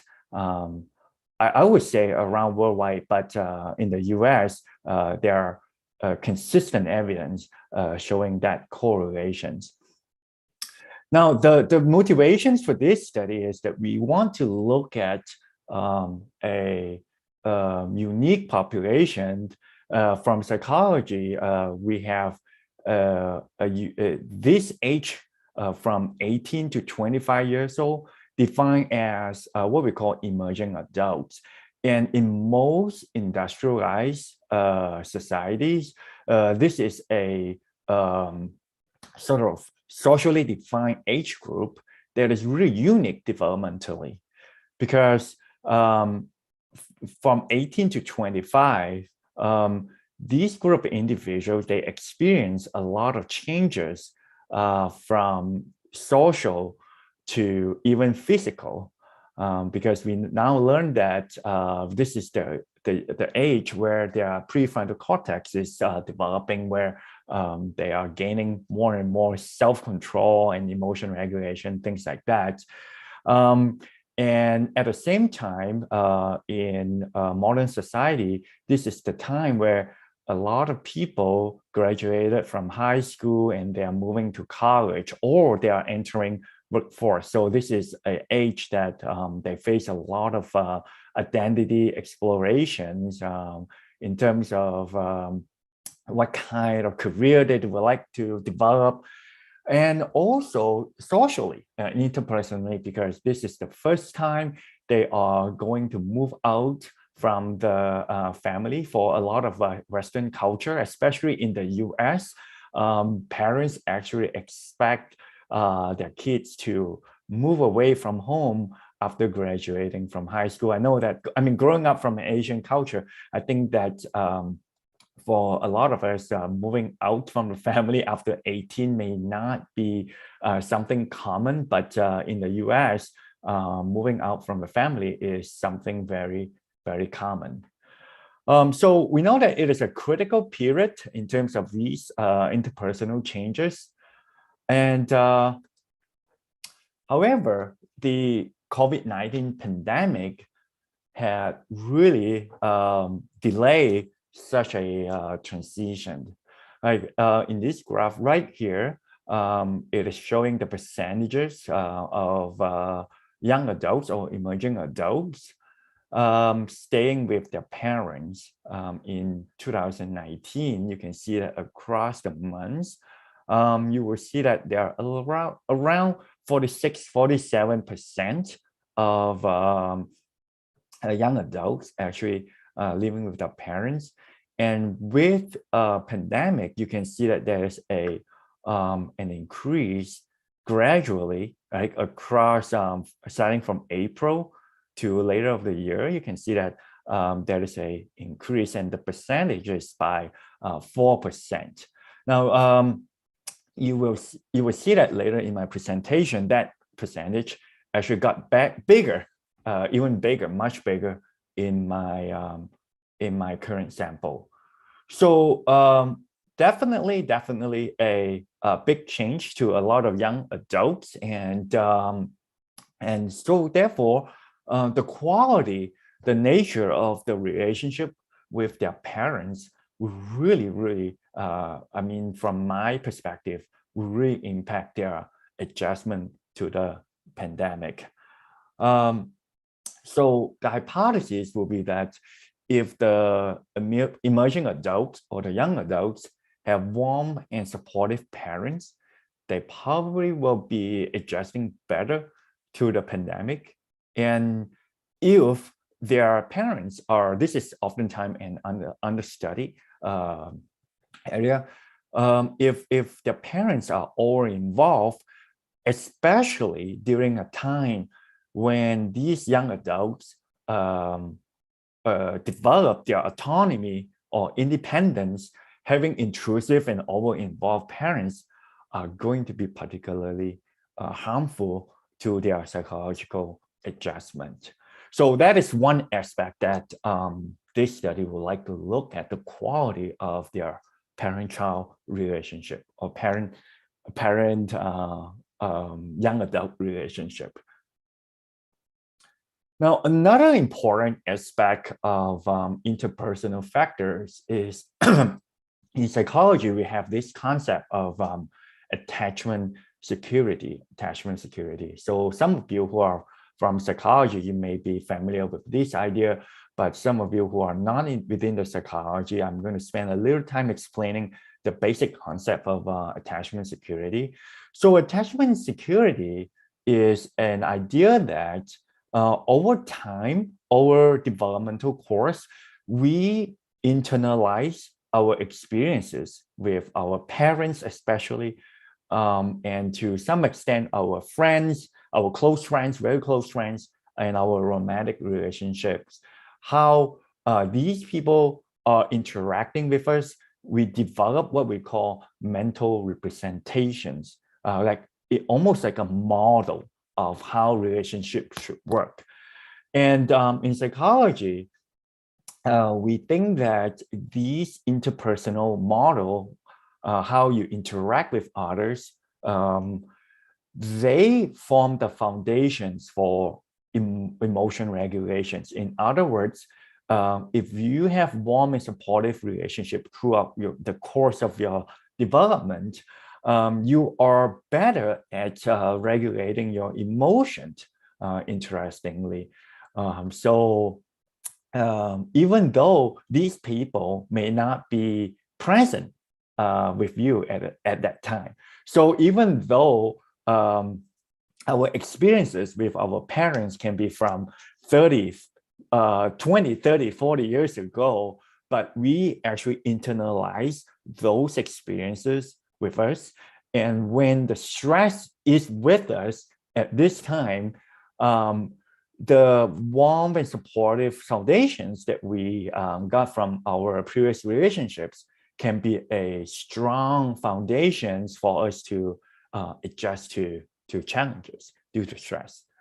Now, the way we think about individual differences in what we call attachment security is we think about it from two different dimensions.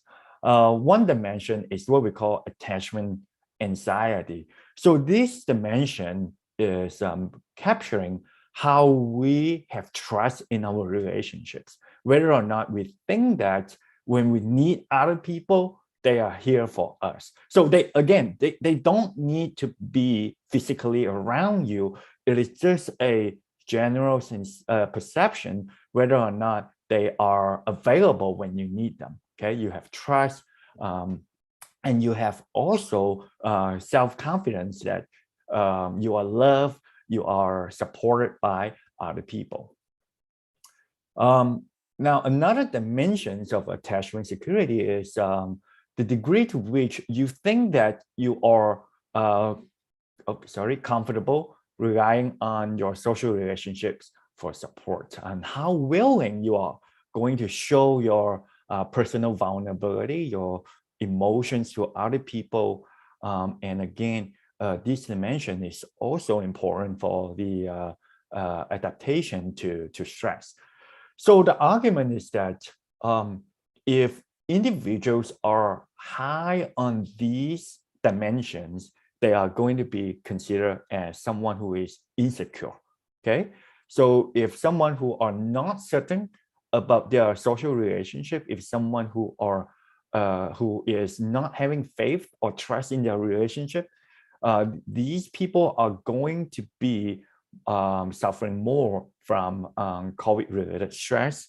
And at the same time, if someone is score higher on what we call avoidance, these person may not be relying on our social relationships for support. And again, I think that they are going to be more vulnerable to COVID-19 related stress. So together, I am going to look at how parental relationships from the dimension of warmth and over-involvement will be related to emerging adult psychological adjustment, and how this relationship is mediated or explained by COVID-19 related stress. And at the same time, I'm going to investigate the same questions, but with general attachment security.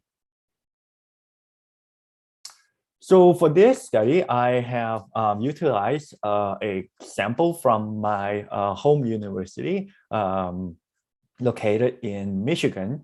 And the current sample is 199 young adults. And the data was collected between March and April 2021. So it is kind of in the middle phase of, I wouldn't say middle phase, because right now we don't, who knows when pandemic will end, but sort of in that time frame, March to April 2021.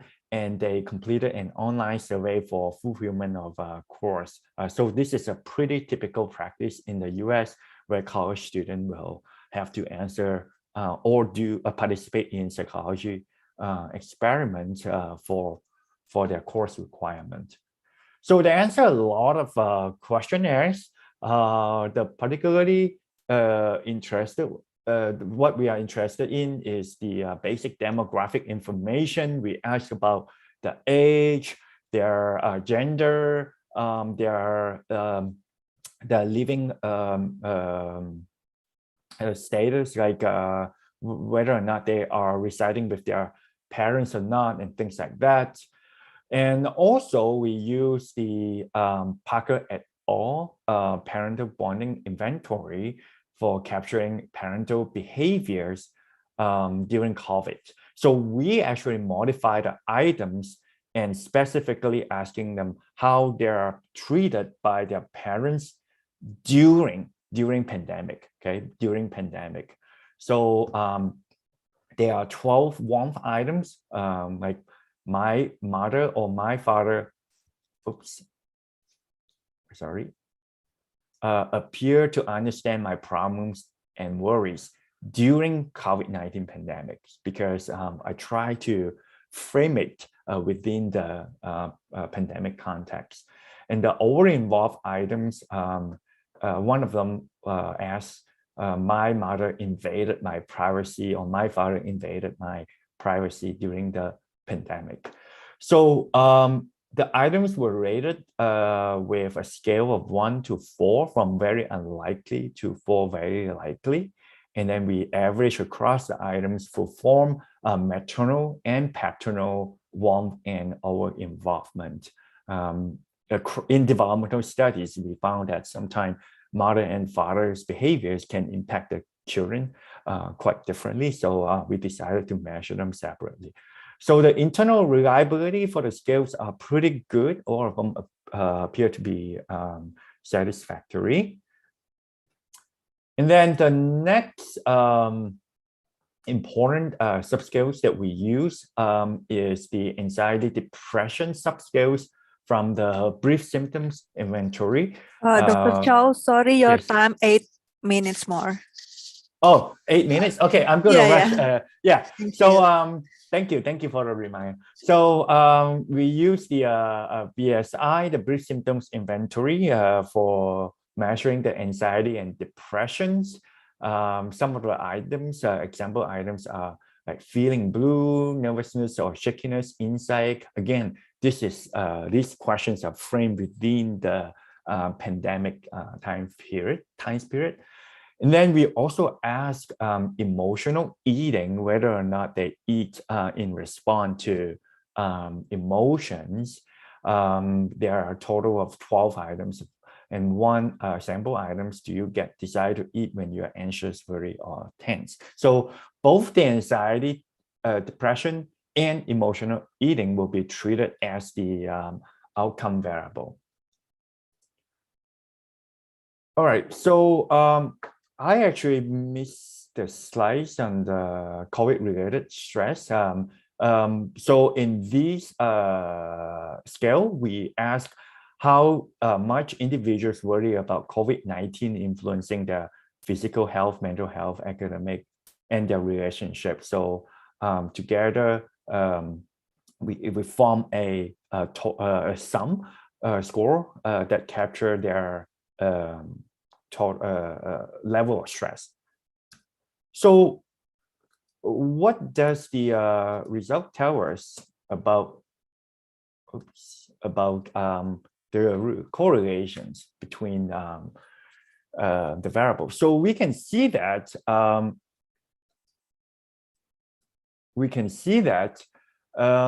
maternal warmth definitely is related to less stress and less anxiety, depression, but not so much with emotional eating. And over involvement from mom or maternal figure is definitely related to higher stress and anxiety, depressions, but not emotional eating again. Now, if we look at paternal relationships, paternal warmth is not related to perception of stress. You can see that the correlation is almost close to zero, but it is related to less anxiety, depressions.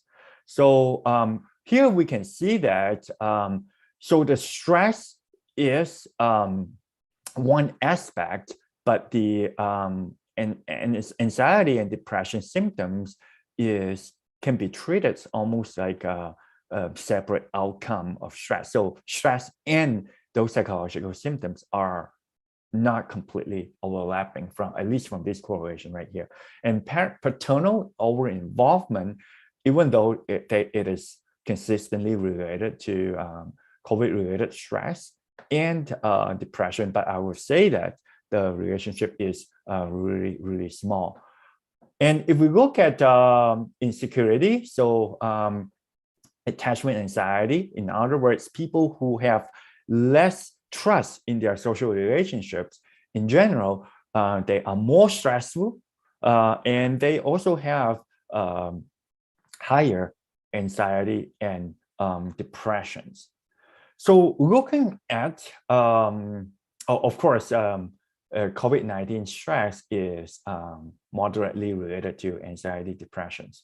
So trying to put together a statistical model or theoretical model, here I was able to show that if we look at across the relationship, what we found is that when father was over-involved, it is going to increase the stress, and in turn leading to more anxiety and depression among emerging adults. And in terms of mothers, moms who are warm and lower in over involvement, they are going to experience less stress and in turn less anxiety and depression.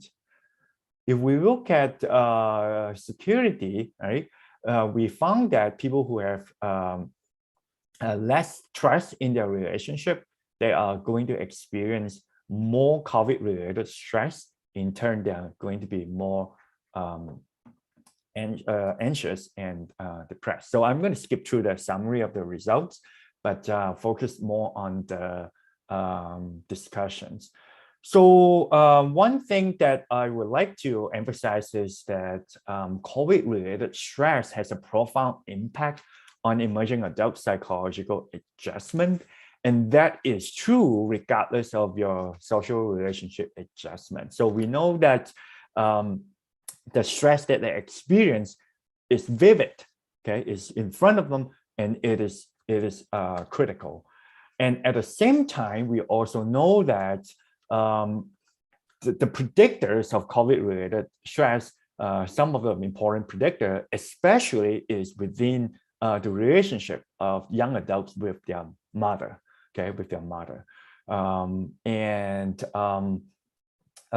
Both warmth and over involvement are critical predictors of stress, and then in turn, the anxiety, depressions.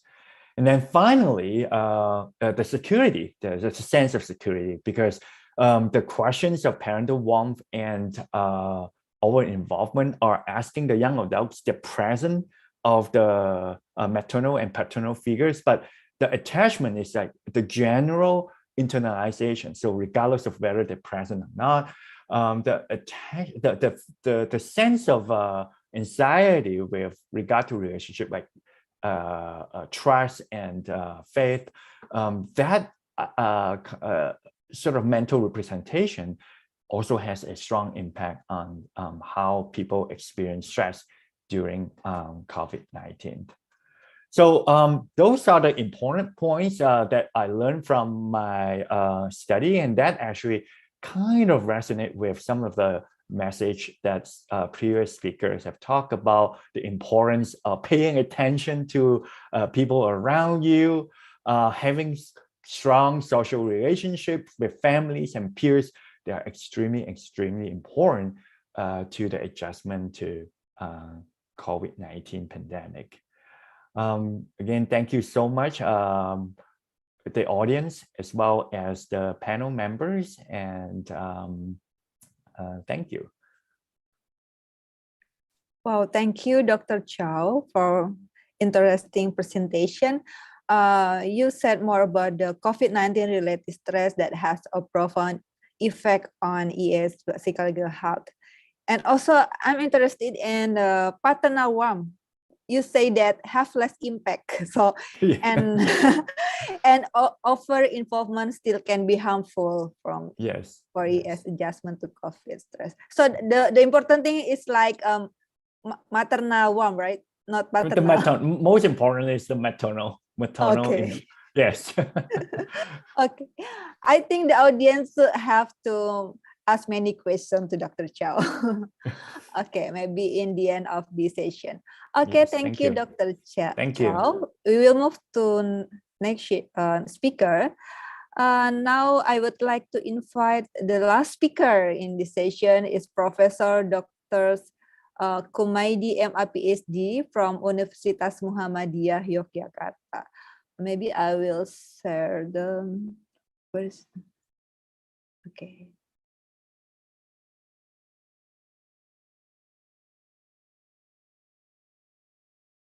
Hello, Professor Dr. Kumaidi, PhD, Guru Besar from UMS, right? Professor Dr. Kumaidi is from Universitas Muhammadiyah Surakarta, bachelor degree in Universitas Negeri Yogyakarta, and master degree in University of the Iowa, USA, and also MR, right? Yeah, the title is MR. And then he already like get the doctor degree in educational measurement and statistics also, and many publications from the Professor Kumaidi, such as about the sekolah binaan sebagai pembinaan guru, as about the education, right? Many about the education, or maybe you can explain more about your research. Okay. Okay, now allow me to welcome the speaker, Honorable Professor Dr. Kumaidi, PhD, to deliver his presentation. Please join me in welcoming Professor Dr. Kumaidi, PhD, with a round of applause.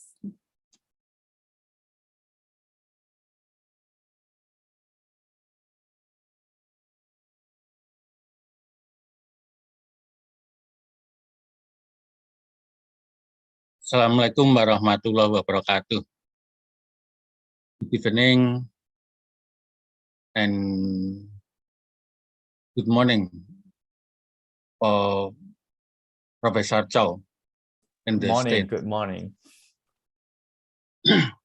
All of the speakers based on their own study, but for me, I just observe from my environment to realize that COVID-19 has many impacts on education. My study usually focusing on classroom environment. So that's why I cannot speak wider from the classroom experience. So I try to use my expertise to observe and to forecast what is happening in education based on my personal experience or simple observation from my surroundings. As explained by many speakers, that the impacts of COVID-19 is so many. In many activities and many behavior for the person, for the people, such as social distancing and limited face-to-face direct communication, especially in the classroom, that is very limited. And now, starting to have direct communication in the classroom, but very, very limited. So this why this is make me worry about the quality of education. If in the regular classroom activities, the quality of education is not so high, what can happen if there is no direct interaction between teachers and students? This is make me not so happy. So actually, the meaning of classroom already motivated.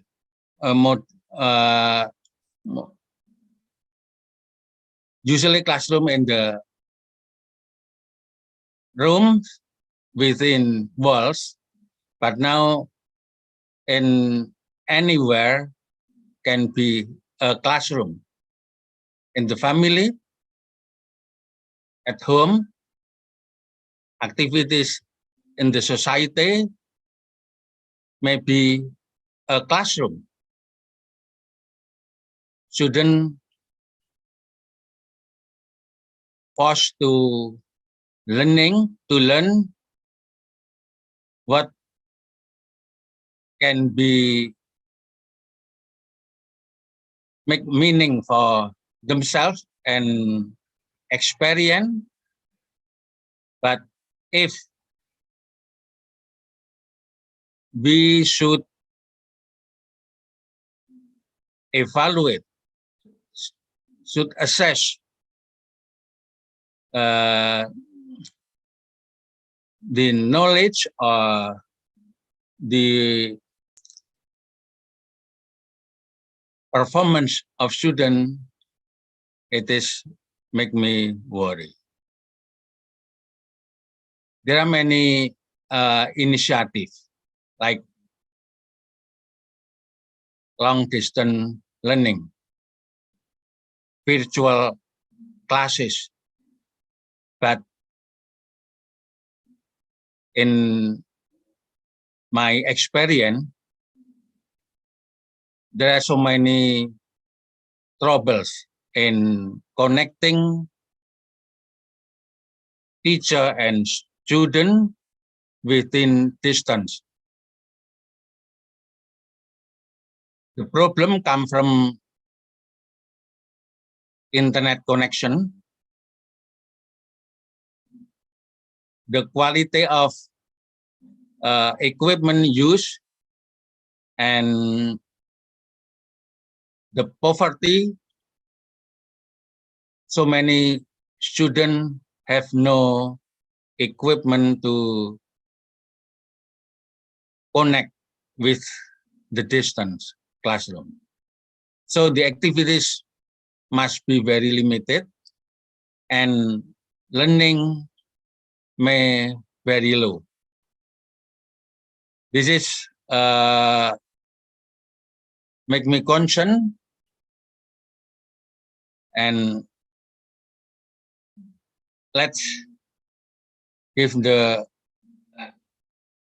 problem that I try to make point.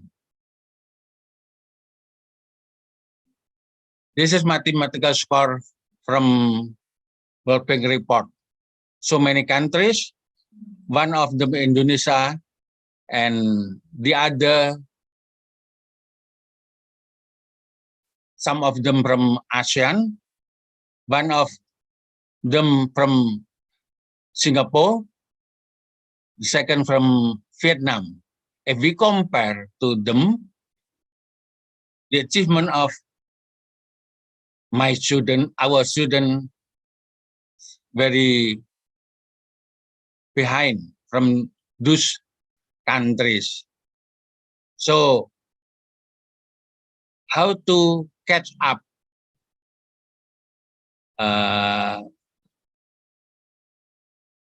the performance of so many students from many countries? This is our problem, and we should try to find so many methods. This is the problem. Learning in schools is often not occurring. So the main problem is learning. How to make students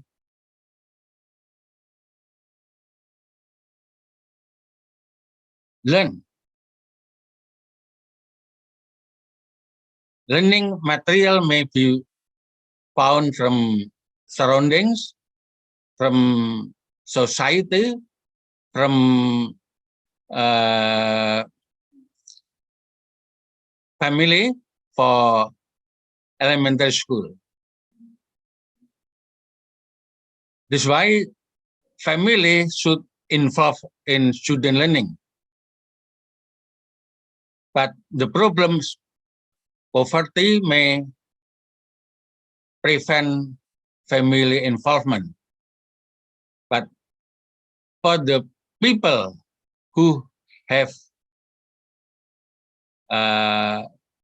relatively good earning, some of them pay attention to their student learning. They help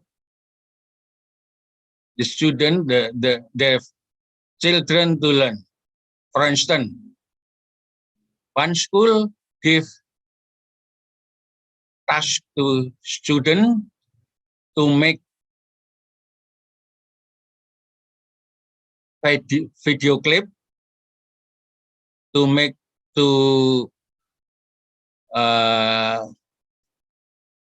document from the activities from sport or other things. They can make it if they have equipment. But the problem if they do not have the equipment.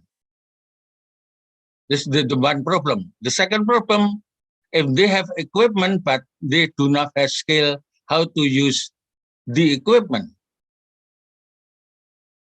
The IT literation may one of the other problem.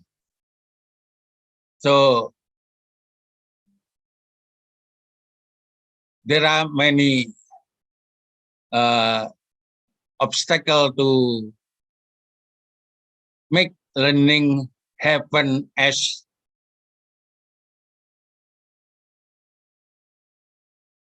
decided by the school. So school instruction, learning, structuring situation in ways that have students change through learning. So if we want students to have improvement in their achievement, we have to structuring situation. Teachers make situation how to force student learn. Family at home may help to organize the situation that help the children learning. Learning could happen if student change. Change meaning if they cannot perform some activities in, for instance, from Dr. Akila presentation, make some yoga, breath correction or something else, that they can get some oxygen and make pause in the breath and make changing for as health. This is meaning of learning.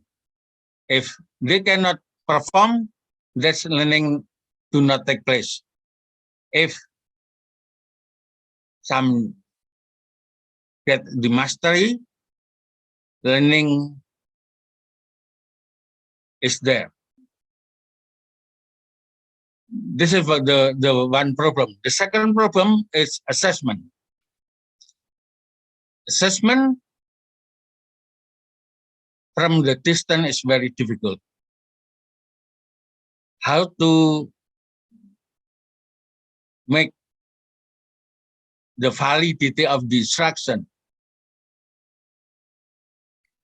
Professor, sorry, because the time is student. Okay, I'll close in a minute. 2 minutes left. Yeah.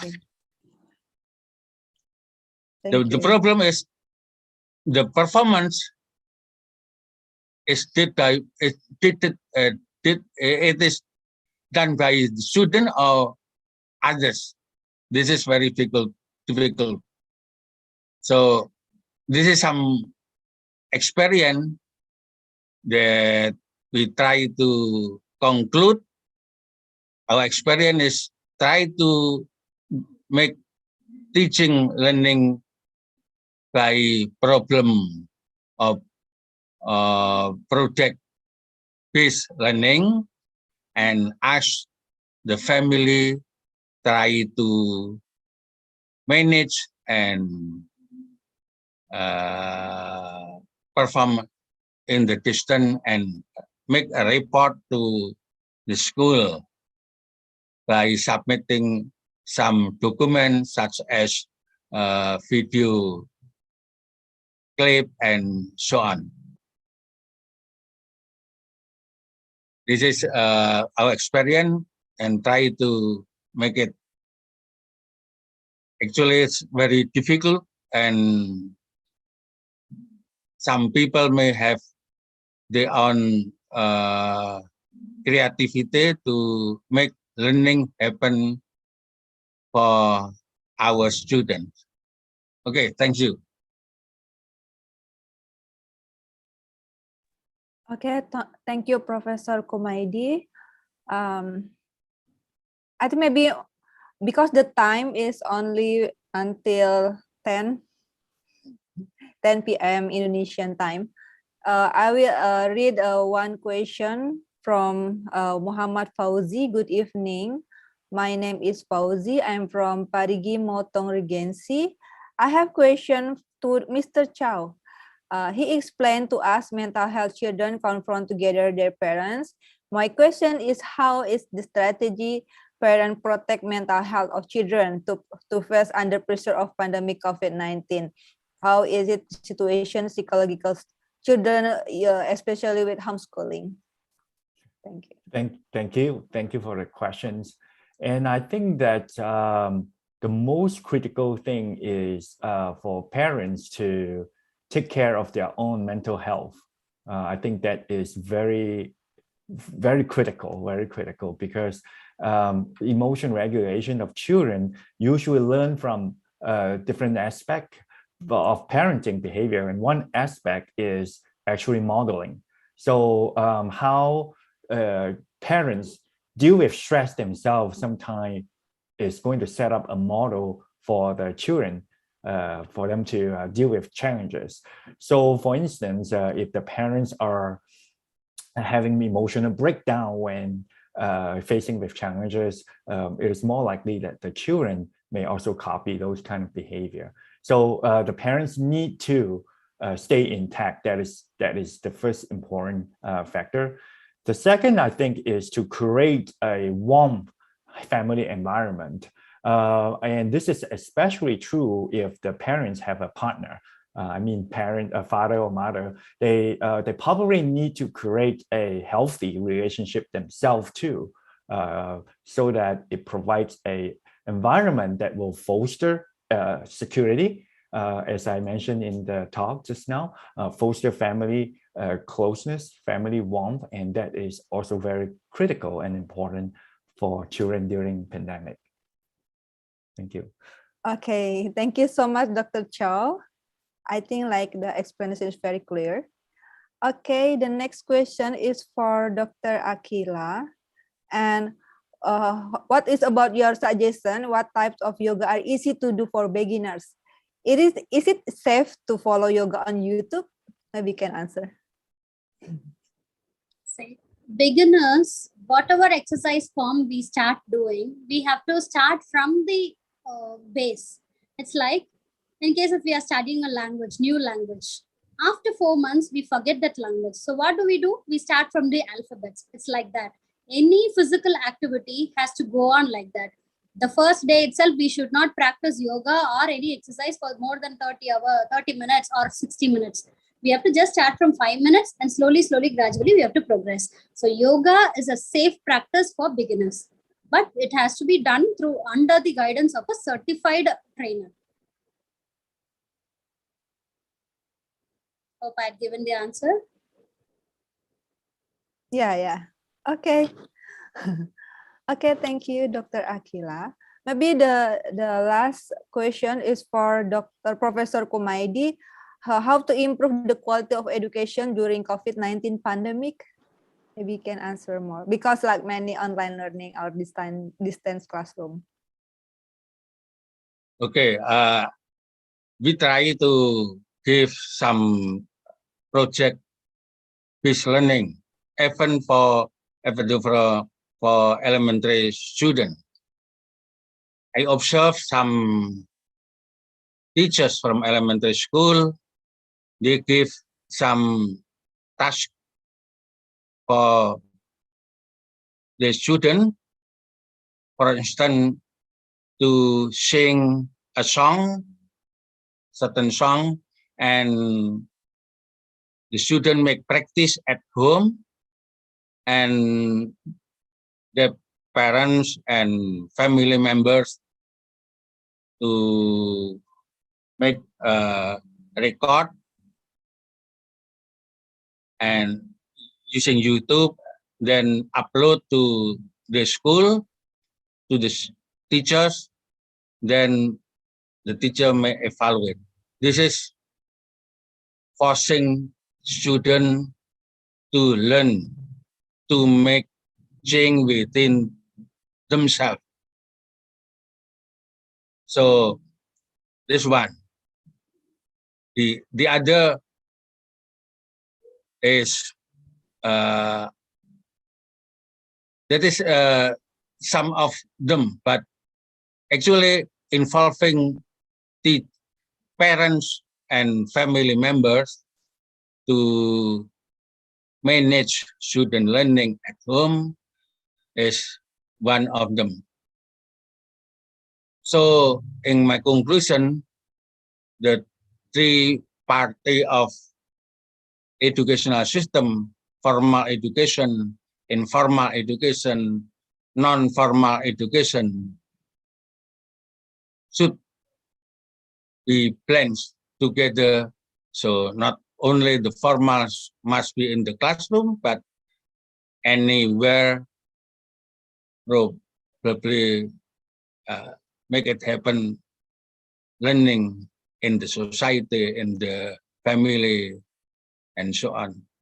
This is probably freedom learning ideas from the Ministry of Education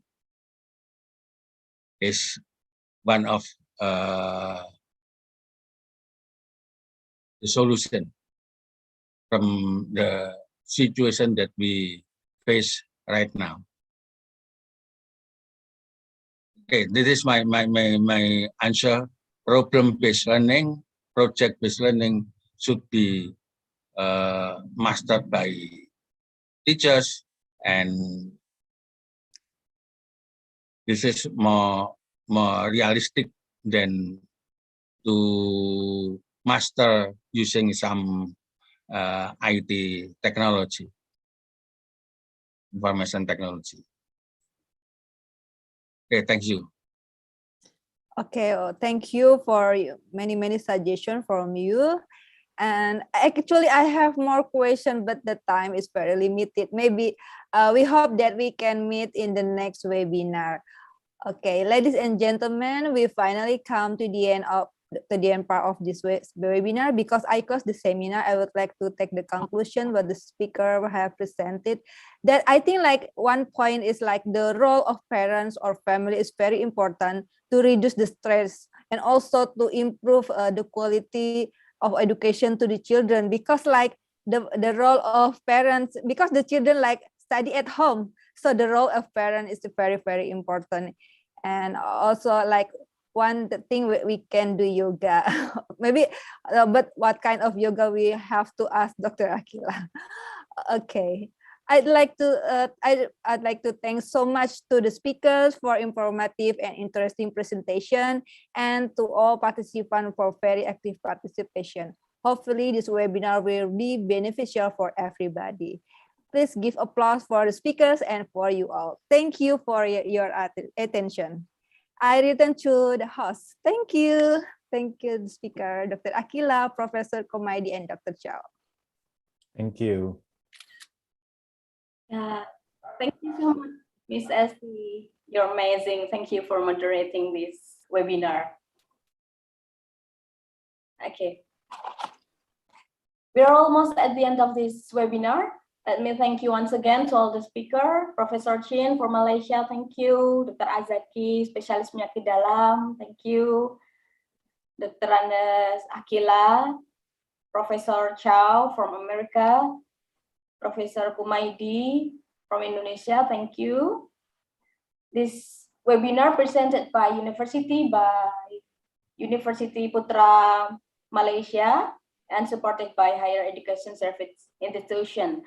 For all the participants, don't forget to sign the present link I've shared in the chat room to get the certificate. Okay, before we close this webinar, let's take a picture together first. For the speakers and participants, please open the video first. So I'll take the picture.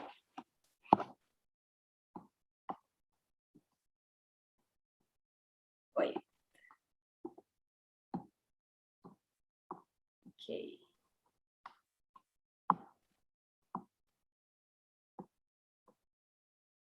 Okay. The next slide. The third.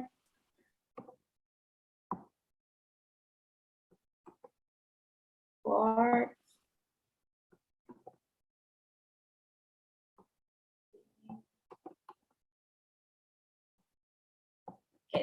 one. Okay. We all the team say thank you for joining us in this webinar in Zoom and YouTube channel. I'm Dr. Puspita sending off and see you at the end and the next event. Goodbye. Thank you. See you, Dr. Thank Pushpita. you. Dr. ST, you both did a Thank great you, job. Dr. Happy Aguilar. Thank appreciation. you, Thank you. Professor My Chow, dear sir. Dr. ST. Dr. Shah, you've done a great job. At Thank least you. you Thank you. support the hard work of mothers. Wow. Thank you. Thank you. Amazing. This COVID time was the toughest time for all mothers to juggle with so many responsibilities, fulfilling every expectation. So nice meeting you all, nice joining you Nice all. meeting you all. Hope to collaborate in the future too. Hopefully. Bye-bye. Bye. See you next time. See Yeah, you. sure. I'll visit Indonesia as ST Yeah. wished. Yeah, sure. Has permission to leave the group.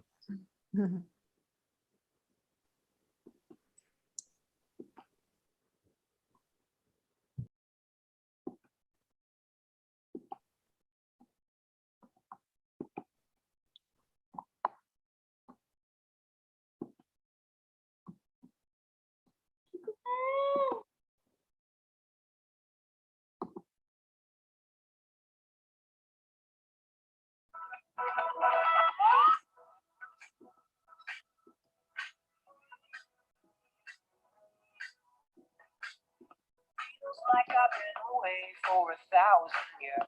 So tired of these airports and souvenirs.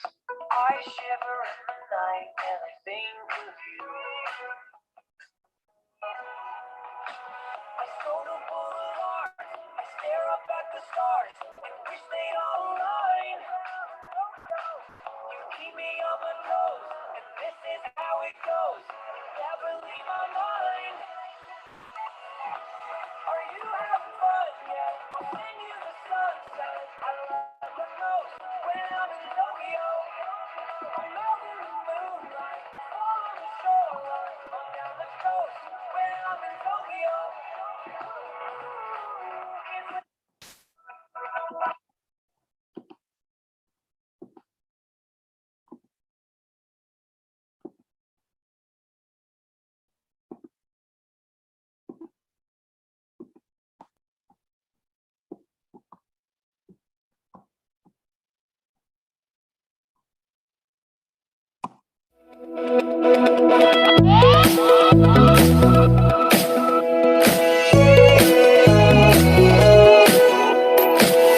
Feels like I've been away for 1,000 years.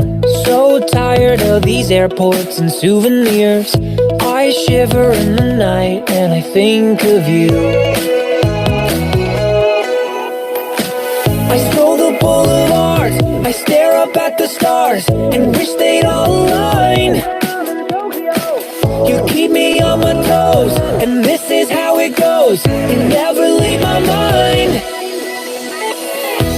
Are you having fun yet? I'll send you the sunset I love the most when I'm in Tokyo.